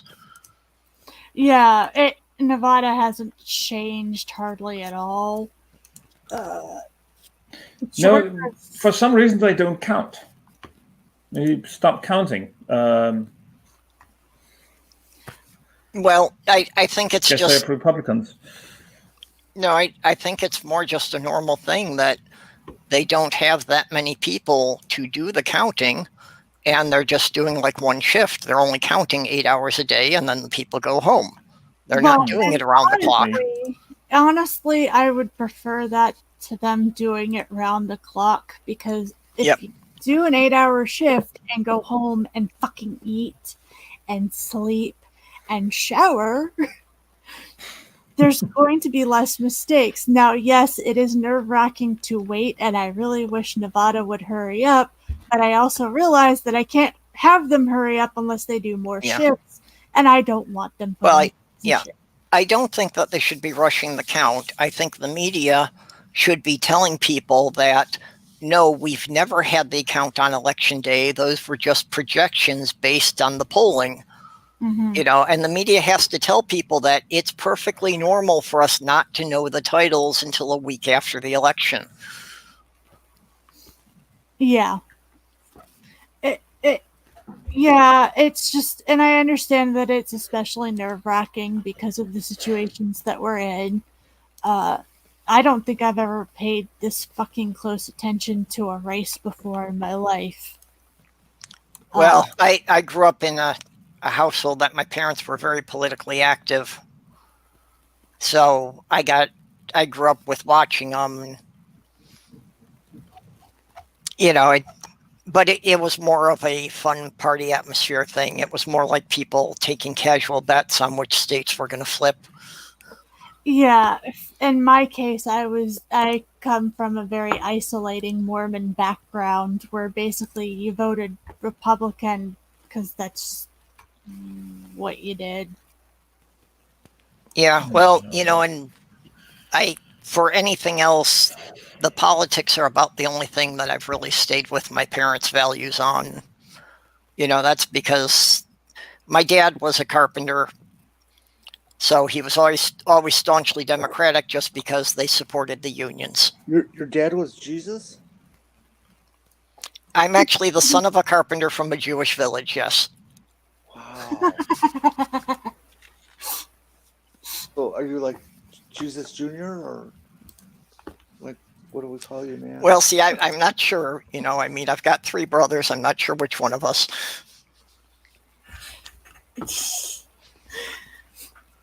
Oh, man. Yeah, no. And the only reason why my dad is paying attention to politics is because his church is spoon-feeding him that fucking Jesus is coming back any moment, and the Democrats are evil nonsense from church, and I'm just... Who's spoon-feeding? Spoon-feeding who again with that? My dad is Mormon. Right. They don't outright say the Democrats are evil, but they teach that very heavily, that a lot of things that the Democrats push for are evil, and so therefore the Democrats are evil. Right. Yeah, that the Democrats don't hold up to the traditional Christian values. Mm-hmm. Yeah. Ooh. Such as paying hush money to porn stars? Yeah, well, such as Getting- advocating for things like equal rights for gay people. Right. Yeah. Well, Yeah. those people are just perverts. We've had this conversation earlier, and I just love being called a pervert. That when people actually realize and listen, which is rare, but it does happen on occasion, it breaks their brains. They don't know what to do with the information. Yeah, well, I'm a pervert. I don't have any problem with that. I'm a pansexual, and I'll have you know I prefer cast iron.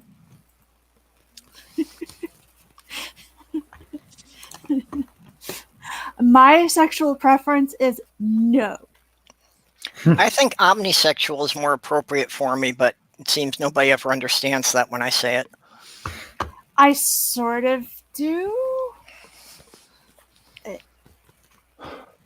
Well, for me, it's basically just the acknowledgement of, that gay or straight is a very wide spectrum, or, and even the gender from male to female, that there's an awful lot of shades in between. Mm-hmm. And I'm open to the possibility of anyone at any point on those spectrums.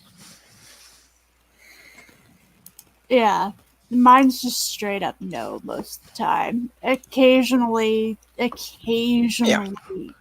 Well, and it's not an automatic thing. If somebody's gay, it doesn't mean they're attracted to everyone who is gay. Like cis people are not necessarily attracted to anyone of the opposite sex. Right. So that's why I'm careful to say that I'm open to the possibility. It doesn't automatically mean that I'm going to be attracted to anyone in any particular category. Yeah, I told this joke when I was doing a webcomic some years ago, or rather, this was actually I did it together with my wife. It's actually her that should get the credit for this. However, in the webcomic, there was a gay couple, and there was this other guy who was hetero, and who never got laid. So the gay guy comes up to him and says, "I found the perfect date for you. Look at her. She's really beautiful and all that. And this is the best thing. She's hetero, just like you are." Jeez. That's one way to handle it. Yeah, well, it's the thing that Yep. heteros go around trying to get gay people to hook up with someone else who is gay that they happen to know, and just kind of presuppose, other guy's gay, they must be attractive. It doesn't work that way. I've actually had that happen to me as an ace. my best friend's boyfriend was like, "Hey, I know an ace person. Let's see if they hook up." And my friend told me what was going on, and I was just like, "Okay, I'm in." Because guess what's most likely going to happen? You put two ace people in a room. So we went bowling, had a grand time. I made a new friend, and like she and I walked away because they were in a separate car from us.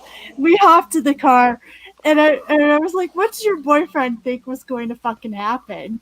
And she's like, "I don't know, but this was worth the experience.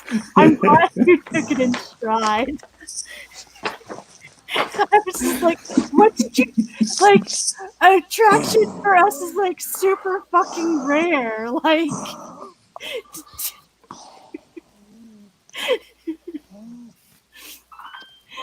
it was definitely one of my favorite days. Right. Yeah, one of the experiences that also proved to me that I was poly was going to prom in high school. And the day after the prom, then we went to the Great America, the theme park. And somewhere in the day, nobody's quite sure where it happened, but we traded dates, and nobody seemed to mind. So I wound up going home with a different girl than I had arrived with, and everybody was okay with that. See, I realized I was poly one day when I was at the grocery store, and I was suddenly drawn to this package of crackers. Yeah. Jeez.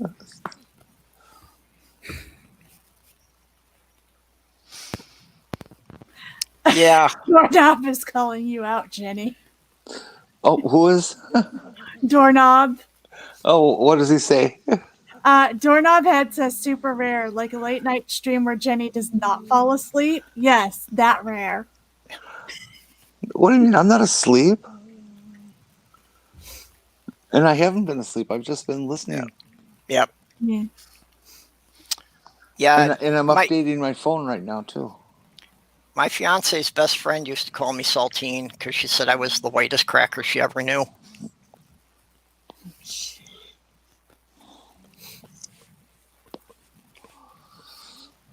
I had some friends that used to call me asshole because I was.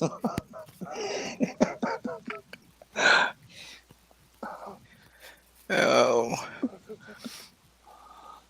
And Sammy is singing by the side of the chair with the, "Why aren't you in bed yet?"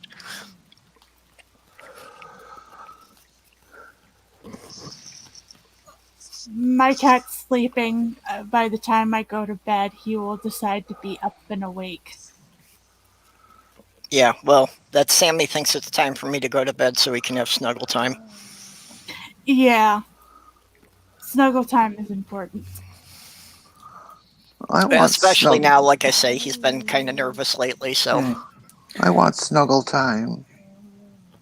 I'll make myself another cup of coffee and get some more to eat. I'm kind of peckish.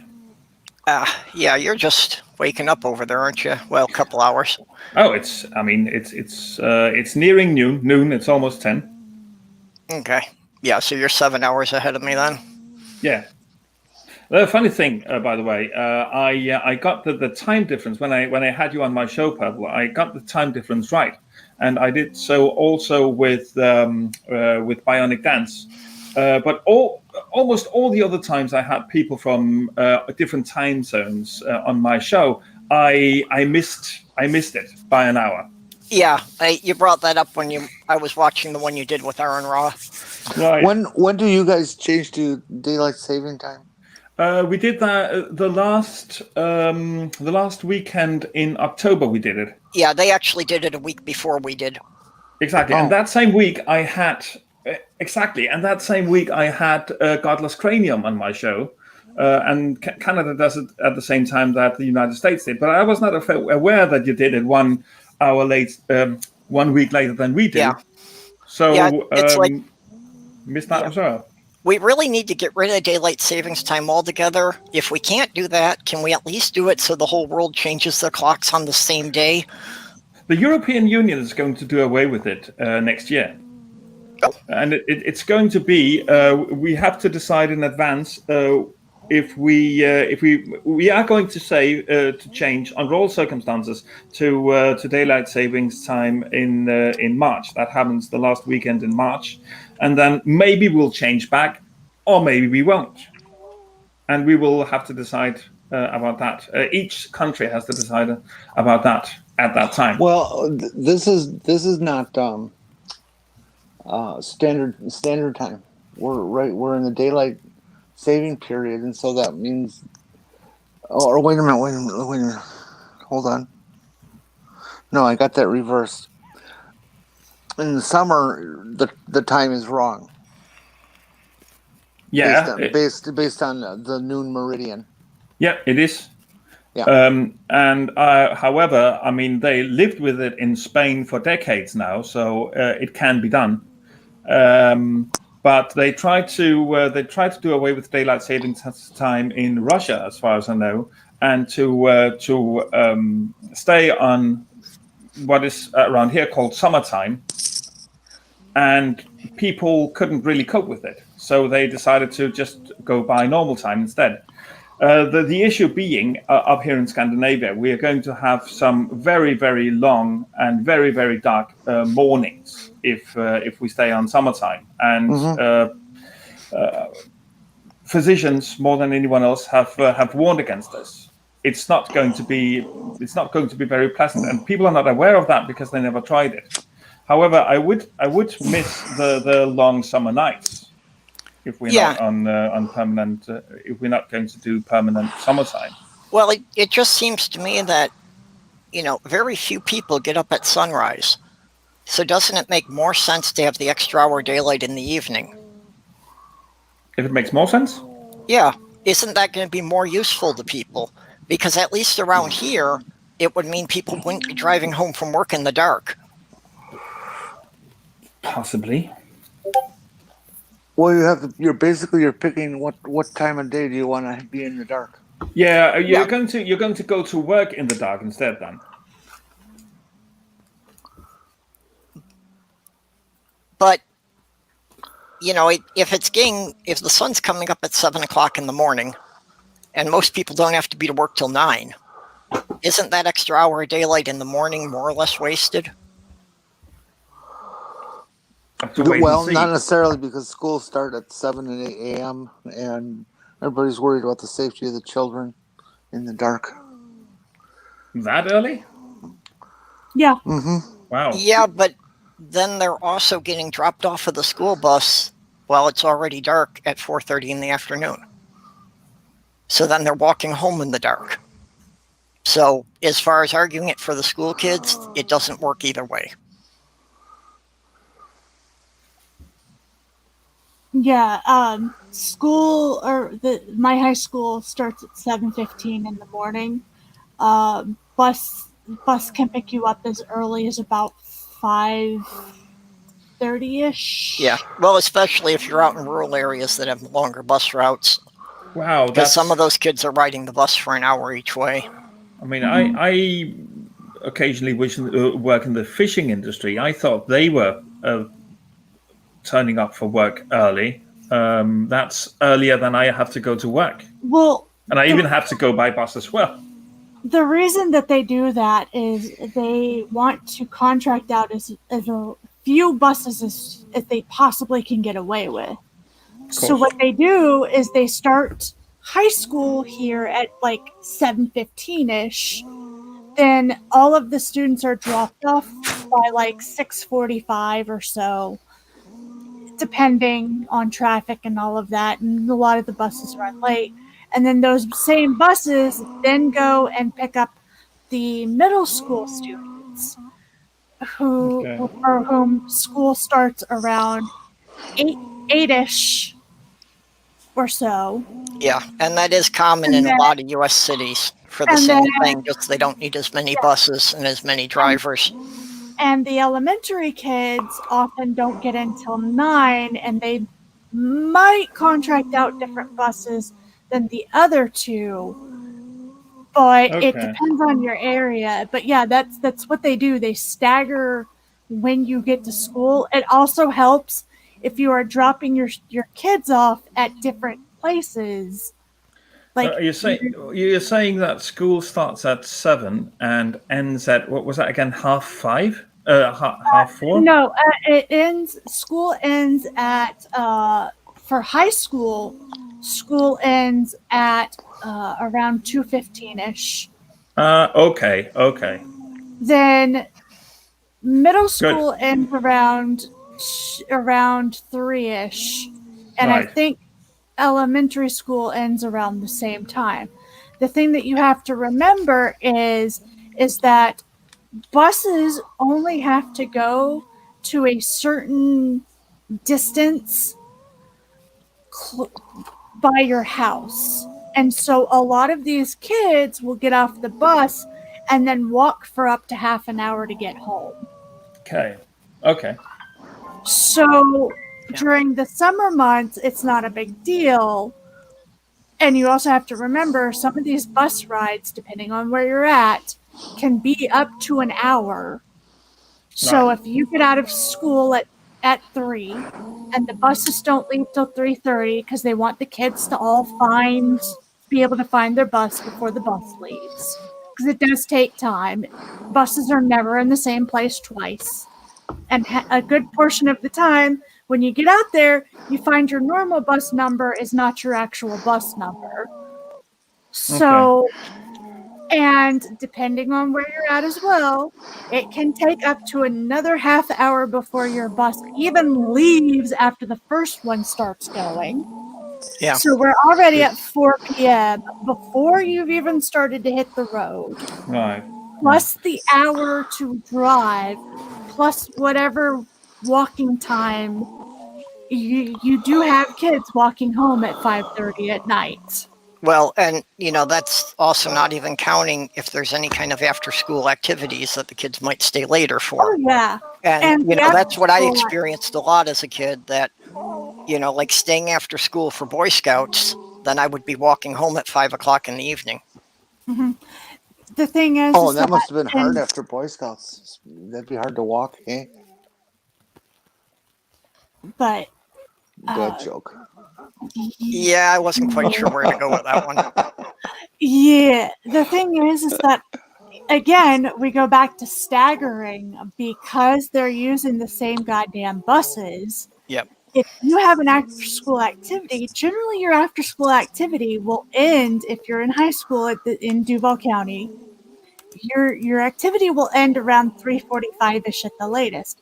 However, if you're waiting for a bus, you're not going to be able to catch one until 5:30 when the buses come back around.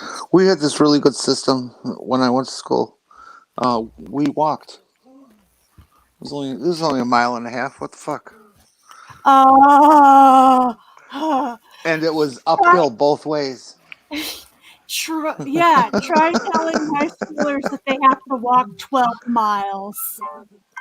I want to see that. It really was. It really was uphill both ways. Well, when I was living with my ex, the system they said that any student who lived within a mile of the school was not eligible for the bus. Mm-hmm. And the way they did that was they took a map and they put the compass on the center and just did a circle a mile in diameter.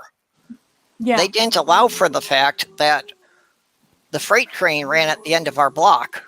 So she could not make a direct path to the school. She had to walk 5 blocks out of the way to get to a street that crossed the train tracks to go back over. So that actually made her walk to school about 1.6 miles. Yeah, we had that same situation. We just crossed the tracks wherever we fucking wanted. Yeah, and the thing is that in Jacksonville, some shit is so spread out.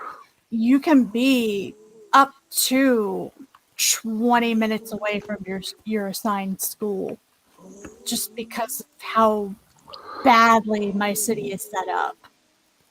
Which city did you live in again? I live in Jacksonville. Oh. It is a huge. Jacksonville is 892 square miles. I can convert that to metric. If you give me a minute. Sure.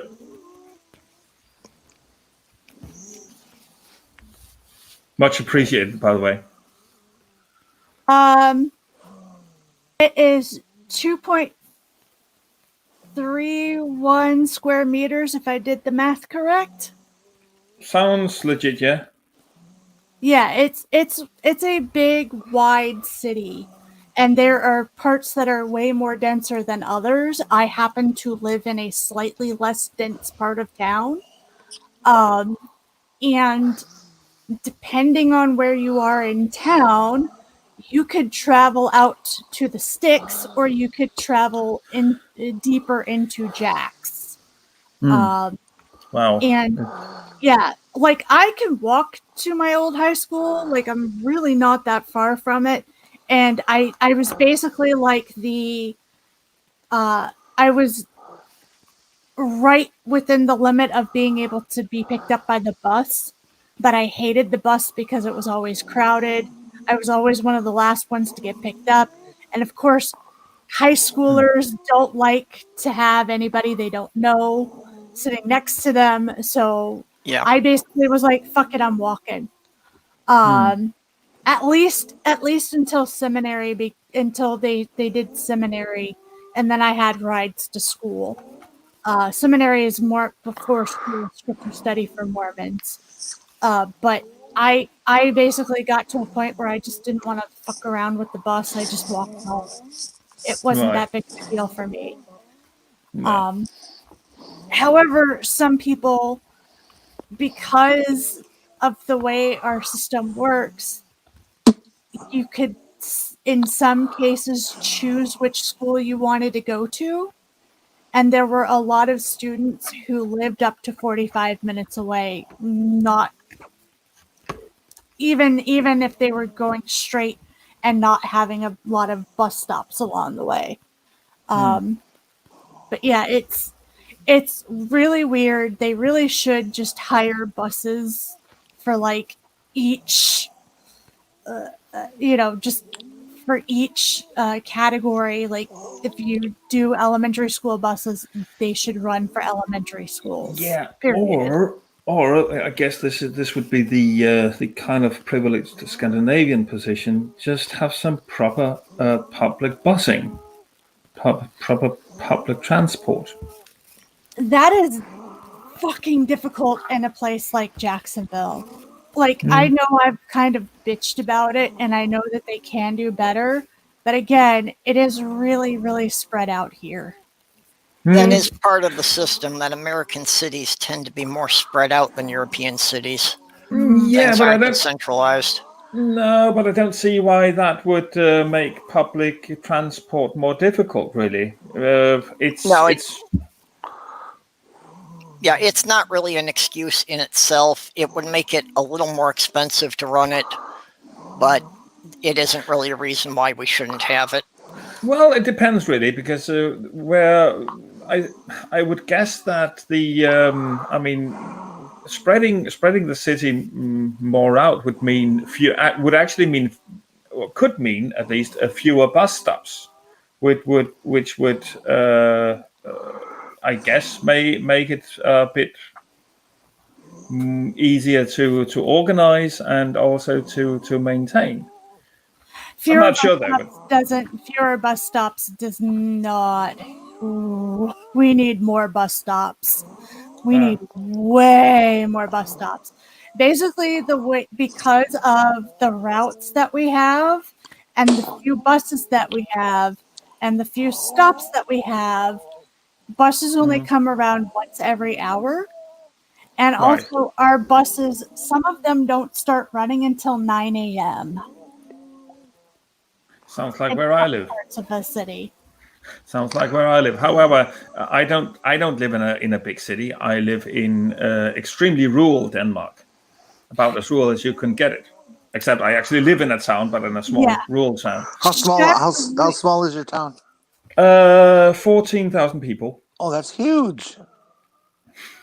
Yeah, well, it is the biggest city in a cycle of what could you say 30-40 kilometers. The city I'm in is 900 people. Okay, you call it a city, and it's 900 people. Well, it's city is a legal definition. Yeah, they went through the legal paperwork to be a city. Mhm. Okay, which city is that? Yeah. Houston, Houston. Houston. And not the Houston I've heard of, I guess. No, No. Houston, Minnesota. Okay. Wow, that's funny. No, it doesn't work like that around here. You have to get your town to a specific size before you can call yourself a town. I have to admit I'm not really into the legislation around here, and I mean there used to be privileges becoming a larger town. I think that was in feudal times. It's not really relevant anymore. Yeah, well, Yeah, that's what's well- happened in the U.S. is a lot of those definitions have lost any useful meaning. Yeah, Right. and then in my city we have 890 million.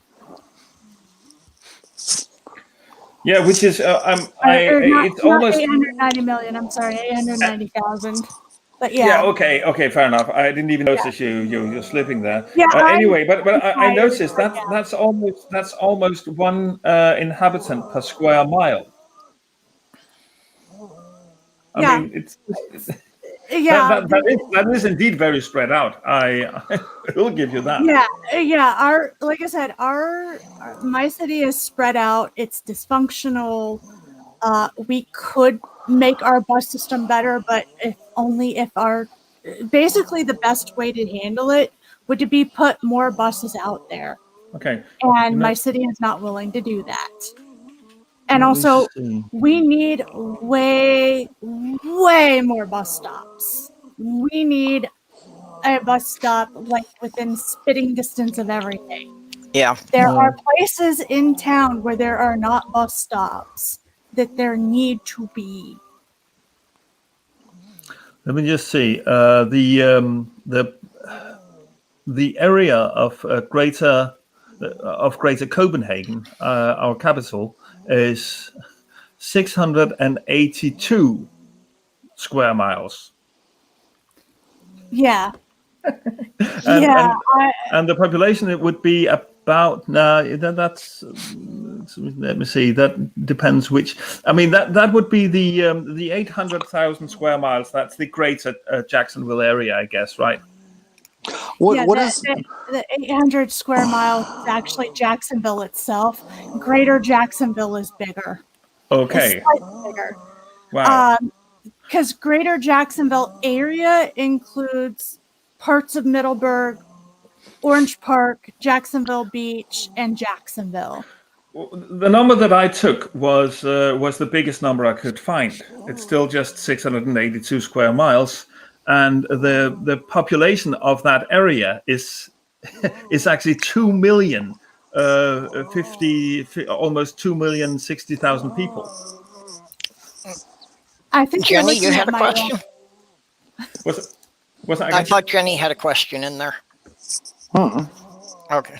No, I think you might be looking at Miami because that sounds like Miami more than Jacksonville. Possibly. Miami is okay. Here's the fun thing about Miami. Miami has a more denser population than Jacksonville. However, Miami proper, just the city, is half the size of Jacksonville. Right. But when you add Miami, the greater Miami area, it is twice as big and has even more people. And it's a big city, I can see. That's 6.8 million people. Yeah, that's Miami. That's not Jacksonville. Jacksonville is and to think 900 square miles and about maybe 20 years it'll be gone because it'll be underwater. Yeah, it'll be underwater. Hopefully, I'll be dead before then. You could just see it.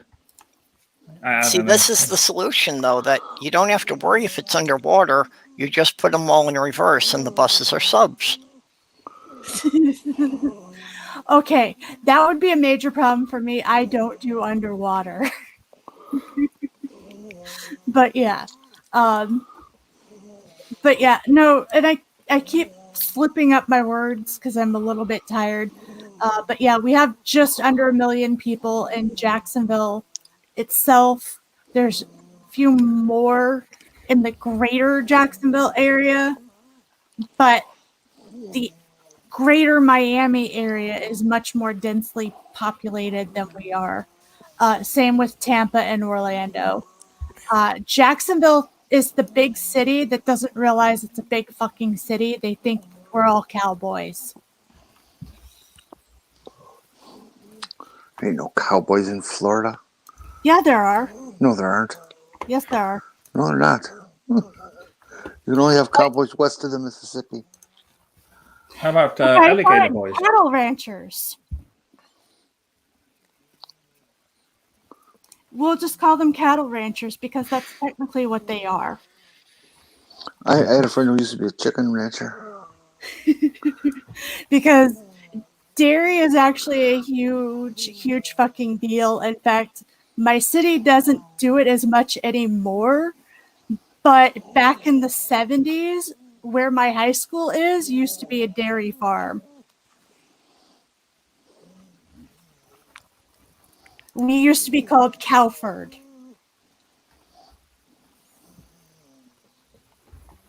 I'm just trying to figure out how the cows run the swamp. Not everything is swamp here, just like not everything is beach. Yeah, but there's alligators everywhere. Yeah, No, true. that's not true. Yeah. That's not true. Those they've been outcompeted by those invasive snakes. Oh, that's down south. It hasn't hit up here yet. Okay, so you only have alligators. Okay, so Yeah, you're we much do have- more safe. No, nothing to be worried about then. Just alligators. The thing Hey, I with- got a question. I got a question for you about Denmark. Yeah. What do you guys call yourselves as far as the nation name? You mean Like we call Germany, but they call it Deutschland. okay? The Danish word for Denmark is Danmark. You replace the E with an A. Okay, and where does the word come from? The Saxo Grammaticus. So I think it was 14th century or maybe 15th century Danish writer called Saxo, and he wrote in Latin. And he wrote this. I can show you just a sec. Yeah, I'm still annoyed that this is 2020 and we don't have a permanent base on the floor of the ocean.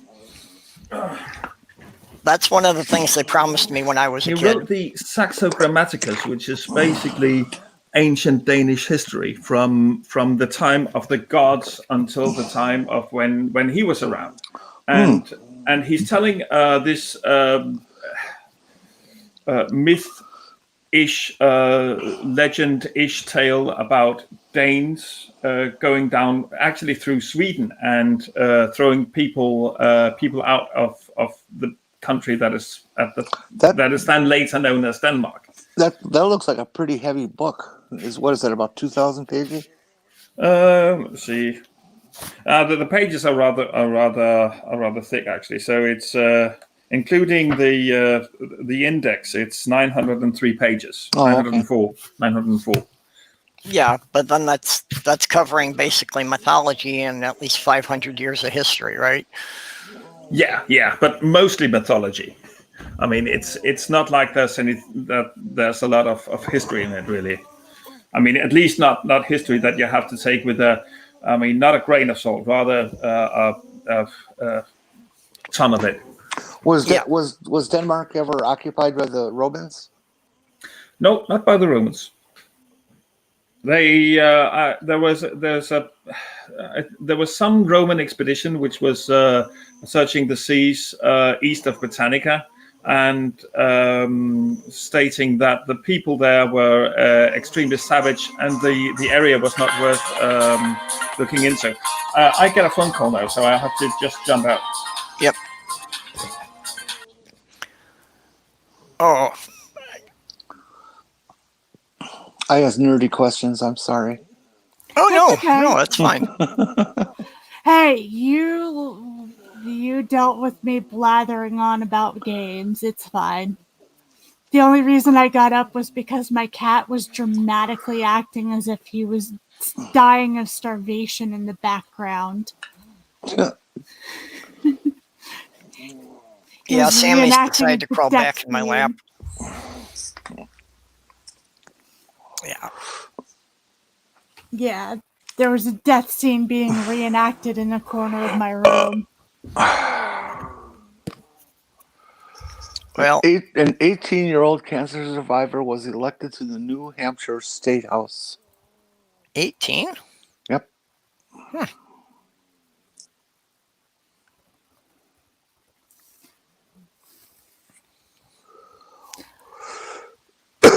I think here the minimum age for a congressperson is 25. Yeah, well, that's why I was surprised that somebody could even be elected at 18. I would have thought it would be at least 21 everywhere. Amherst, New Hampshire. I think that's what it said. Oh, God, she always has such beautiful dresses. Who does? The woman on ABC World News Ah, now, Mona. okay. It's an I have to Arabic ask name. what I don't know. I can't pronounce it. I have to ask what a chipmunk cat is. A chipmunk cat? Yeah. Yeah, I got the drama thing, but why drama chipmunk cat? Oh, doorknob. Oh, yeah. I have no Sorry, idea what he's Jenny. talking I about. keep forgetting that you can't see the YouTube chat, so it takes a little longer for it to come back.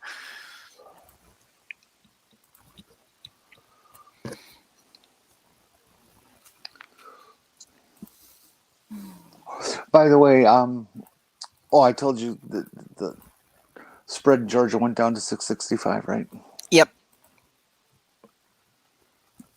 Yeah. And I find that surprising too. I never thought Georgia would get to be that close.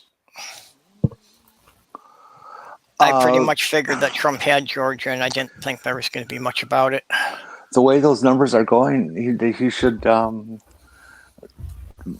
into the lead with the next report. Yeah, that would be something. And yeah, I know as far as, the mail-in ballots have been overwhelmingly favoring Biden by like 70 to 80% in most areas. Yep. Yeah.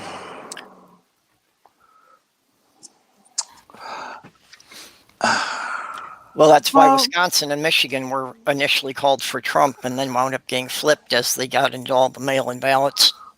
It was so shocking, though. I mean, Tuesday, the group I was with, we were absolutely convinced that that Trump won. I mean, we'd run the numbers, and we'd like a real statistician there, and Yeah. we were all convinced. And to wake up the next day and to see the numbers, it was just like, oh, no way. Well, There's I gotta be a was, mistake. like I said, I really didn't even want to watch it, but just being online and people keep giving the updates. And I wound up, being up till sunrise. So I was watching it happen, and that was really pretty weird. Yeah, I did figure at that point that Trump had managed to pull it off again. Yeah, it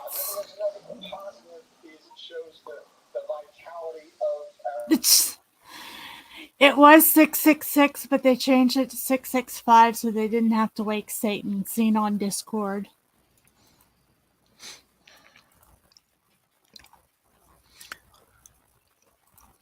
I don't know. I just wish somebody would just finish up. Yeah, well, unfortunately, it's going to go to the, till the Electoral College counts, and I'm feeling a lot better about that now. When it looked like it was going to be really tight, like Biden might only have 270 electors. At that point, I did see the Republicans could probably have, pulled some trick and gotten a couple of the electors to vote against what their state population did.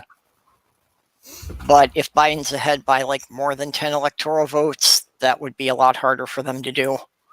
Yeah. You know, they might get 2 or 3 of them to defect. Yeah. You know, basically in every presidential election, there's always a couple of them that vote against the population. That's a normal thing. But usually, if it's only a couple of them, it doesn't matter.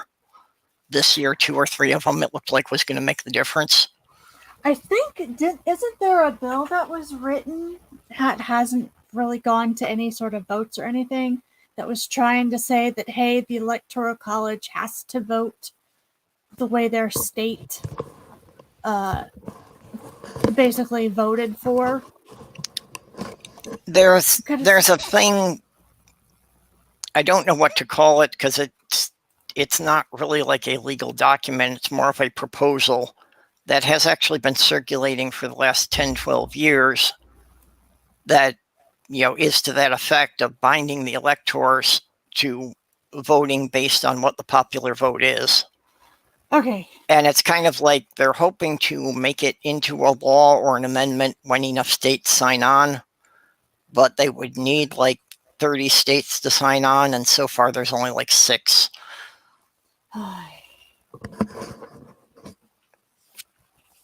So I'm not clear exactly legally how that's supposed to work, but I know I had seen mentions of it. Yeah, I didn't know that it had been floating around for a while. I have really only been paying close attention to politics since 2016. Well, and again, that's the way these things always work. Any type of changes having to do with the election, you know, it's got to go through 4 or 5 political cycles before it picks up any momentum. Yeah. So, yeah, for it to take 20 years before the general public's really aware of it isn't at all uncommon. Well, I was also pretty unobservant for a very long time. So, I didn't really have a reason to pay fucking attention.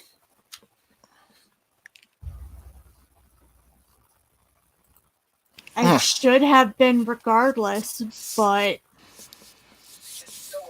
Hey, Perp, I got a question I want to ask you. Yeah. What car insurance company do you use? I'm with Progressive now. I'm mad at them because they've been raising my rates because I'm not a child anymore. You know, and it's pissing me off because I have an absolutely perfect driving record. You know, no tickets, no crashes, nothing. I'm actually at that in-between point that they lowered my rates because they finally considered me an experienced driver. Yeah, I'm looking for somebody who has Safeco as an insured. I've never dealt with them. I got an estimate from them. It was half the price of Progressive. I mean, that was one of the things that really worked out nice for me with the move, is that my car insurance actually dropped significantly. I was not expecting that, but apparently it's just a better zip code. Interesting. Well, it just pisses me off that they automatically assume, well, you're older, you're a higher risk. And, you know, it's my reaction time is no smaller. I fucking teach high-speed driving on a fucking racetrack. Yeah, they're going by statistics, and they just assume that as people get older, their reactions are slower and their eyesight won't be as good.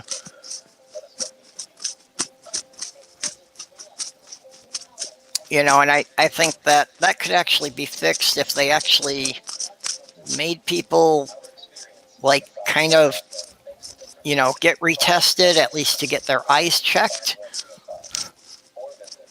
You know, get rid of the older drivers who actually are having problems with their eyesight. Well, they do in Wisconsin. They give you a field of view test and a basic depth of field test. Yeah, but do they do that on a regular cycle, or is that only when you need to get your license? When you get your license. Yeah, but then once you get your license, then they don't check it again. No, You know, they should no, like have them recheck every 5 years or every time you something. get your license. Oh, every time you renew it, they do it? Yep. Oh.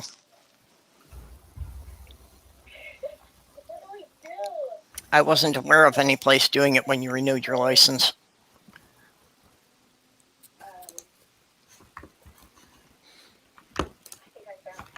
Hello. Hello. Oh, it's my dad calling to wish me happy birthday. Have a chat about the situation. Well, Happy birthday to you. thank you. Happy birthday to you. I'm going to have a birthday stream later today. Well, that will be at 8 in the evening over here. And I mean, everyone's welcome, of course, in the chat. And Okay, so that's... I'll pass invitations around to the different, what do you call it? What should I call them? Yeah, the Twitter groups. Yes, exactly. The Twitter message boards. So that's going to be like 9 hours from now? Yeah. Oh, kitty. Oh. Elmer is Tuxedo Kitty too. Mm. Yep. And he is not happy with me because apparently I have not fed him the right food. But tough titties, he ate, so. Yeah. He'll hate you for really, really long for that. Well, that's a good thing about like having dogs or cats, and they decide to be a picky eater. You give them what you want to give them, and don't give them anything else, and eventually they'll get hungry enough they'll eat it. Mm-hmm. Yeah. The only exception to that is if Elmer's having a flare-up, and then I do have to, like, make sure that he's not eating because he's... Like, I can tell when he's eating or not eating because he's picky, and when he's not eating because he's not feeling well. Yeah, when he's got medical issues, it's hard to sort it. Tonight, he's just being an asshole.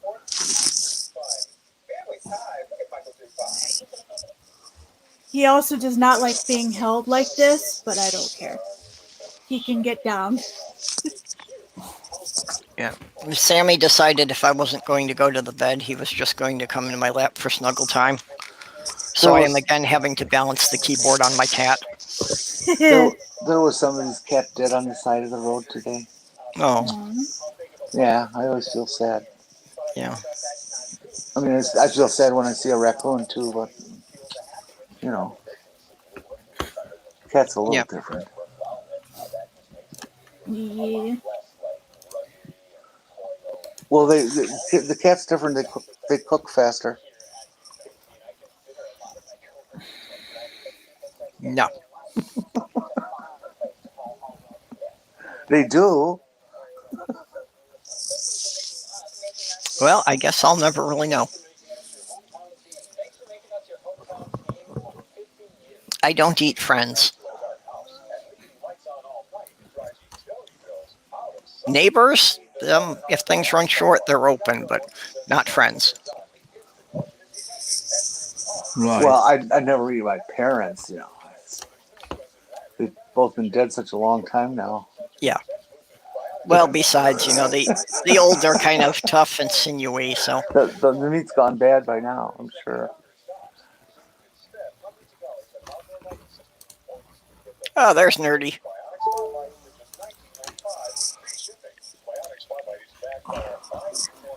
So are we all winding down here? This was the longest fucking... Okay, we've been going about 3.5 hours, so I guess it's time to shut down. Okay. I am getting tired. Okay, well, thanks everybody for coming and hanging out with us. Sure thing. Cheers. And thanks as always to Amiga Nuts for throwing all the links out there for us. Oh, God damn it. And even though he's not here tonight, a thank you to my patron Greg Hartwick, who keeps sending me money, although I still can't figure out why. Yay! I know that feeling well. I don't know it well enough. I don't have that many patrons. So yeah, everybody look for Hopswatch's birthday stream in about 9 hours. Yep. Thanks for shouting that out. So anyone else have anything they want to plug? Nope. I'll come out and pester you on your stream. So do you have anything else coming up besides your birthday stream? Not really in the pipeline. I haven't felt that well the last couple of weeks. Not even doing much on my blog neither. But yeah, we'll see when it ends and I get to do more stuff. But not much at the moment. Thanks, Ned Rodent. Thanks. Okay. Oh, and apparently Spooky Ben here's been here. So, okay. Goodbye.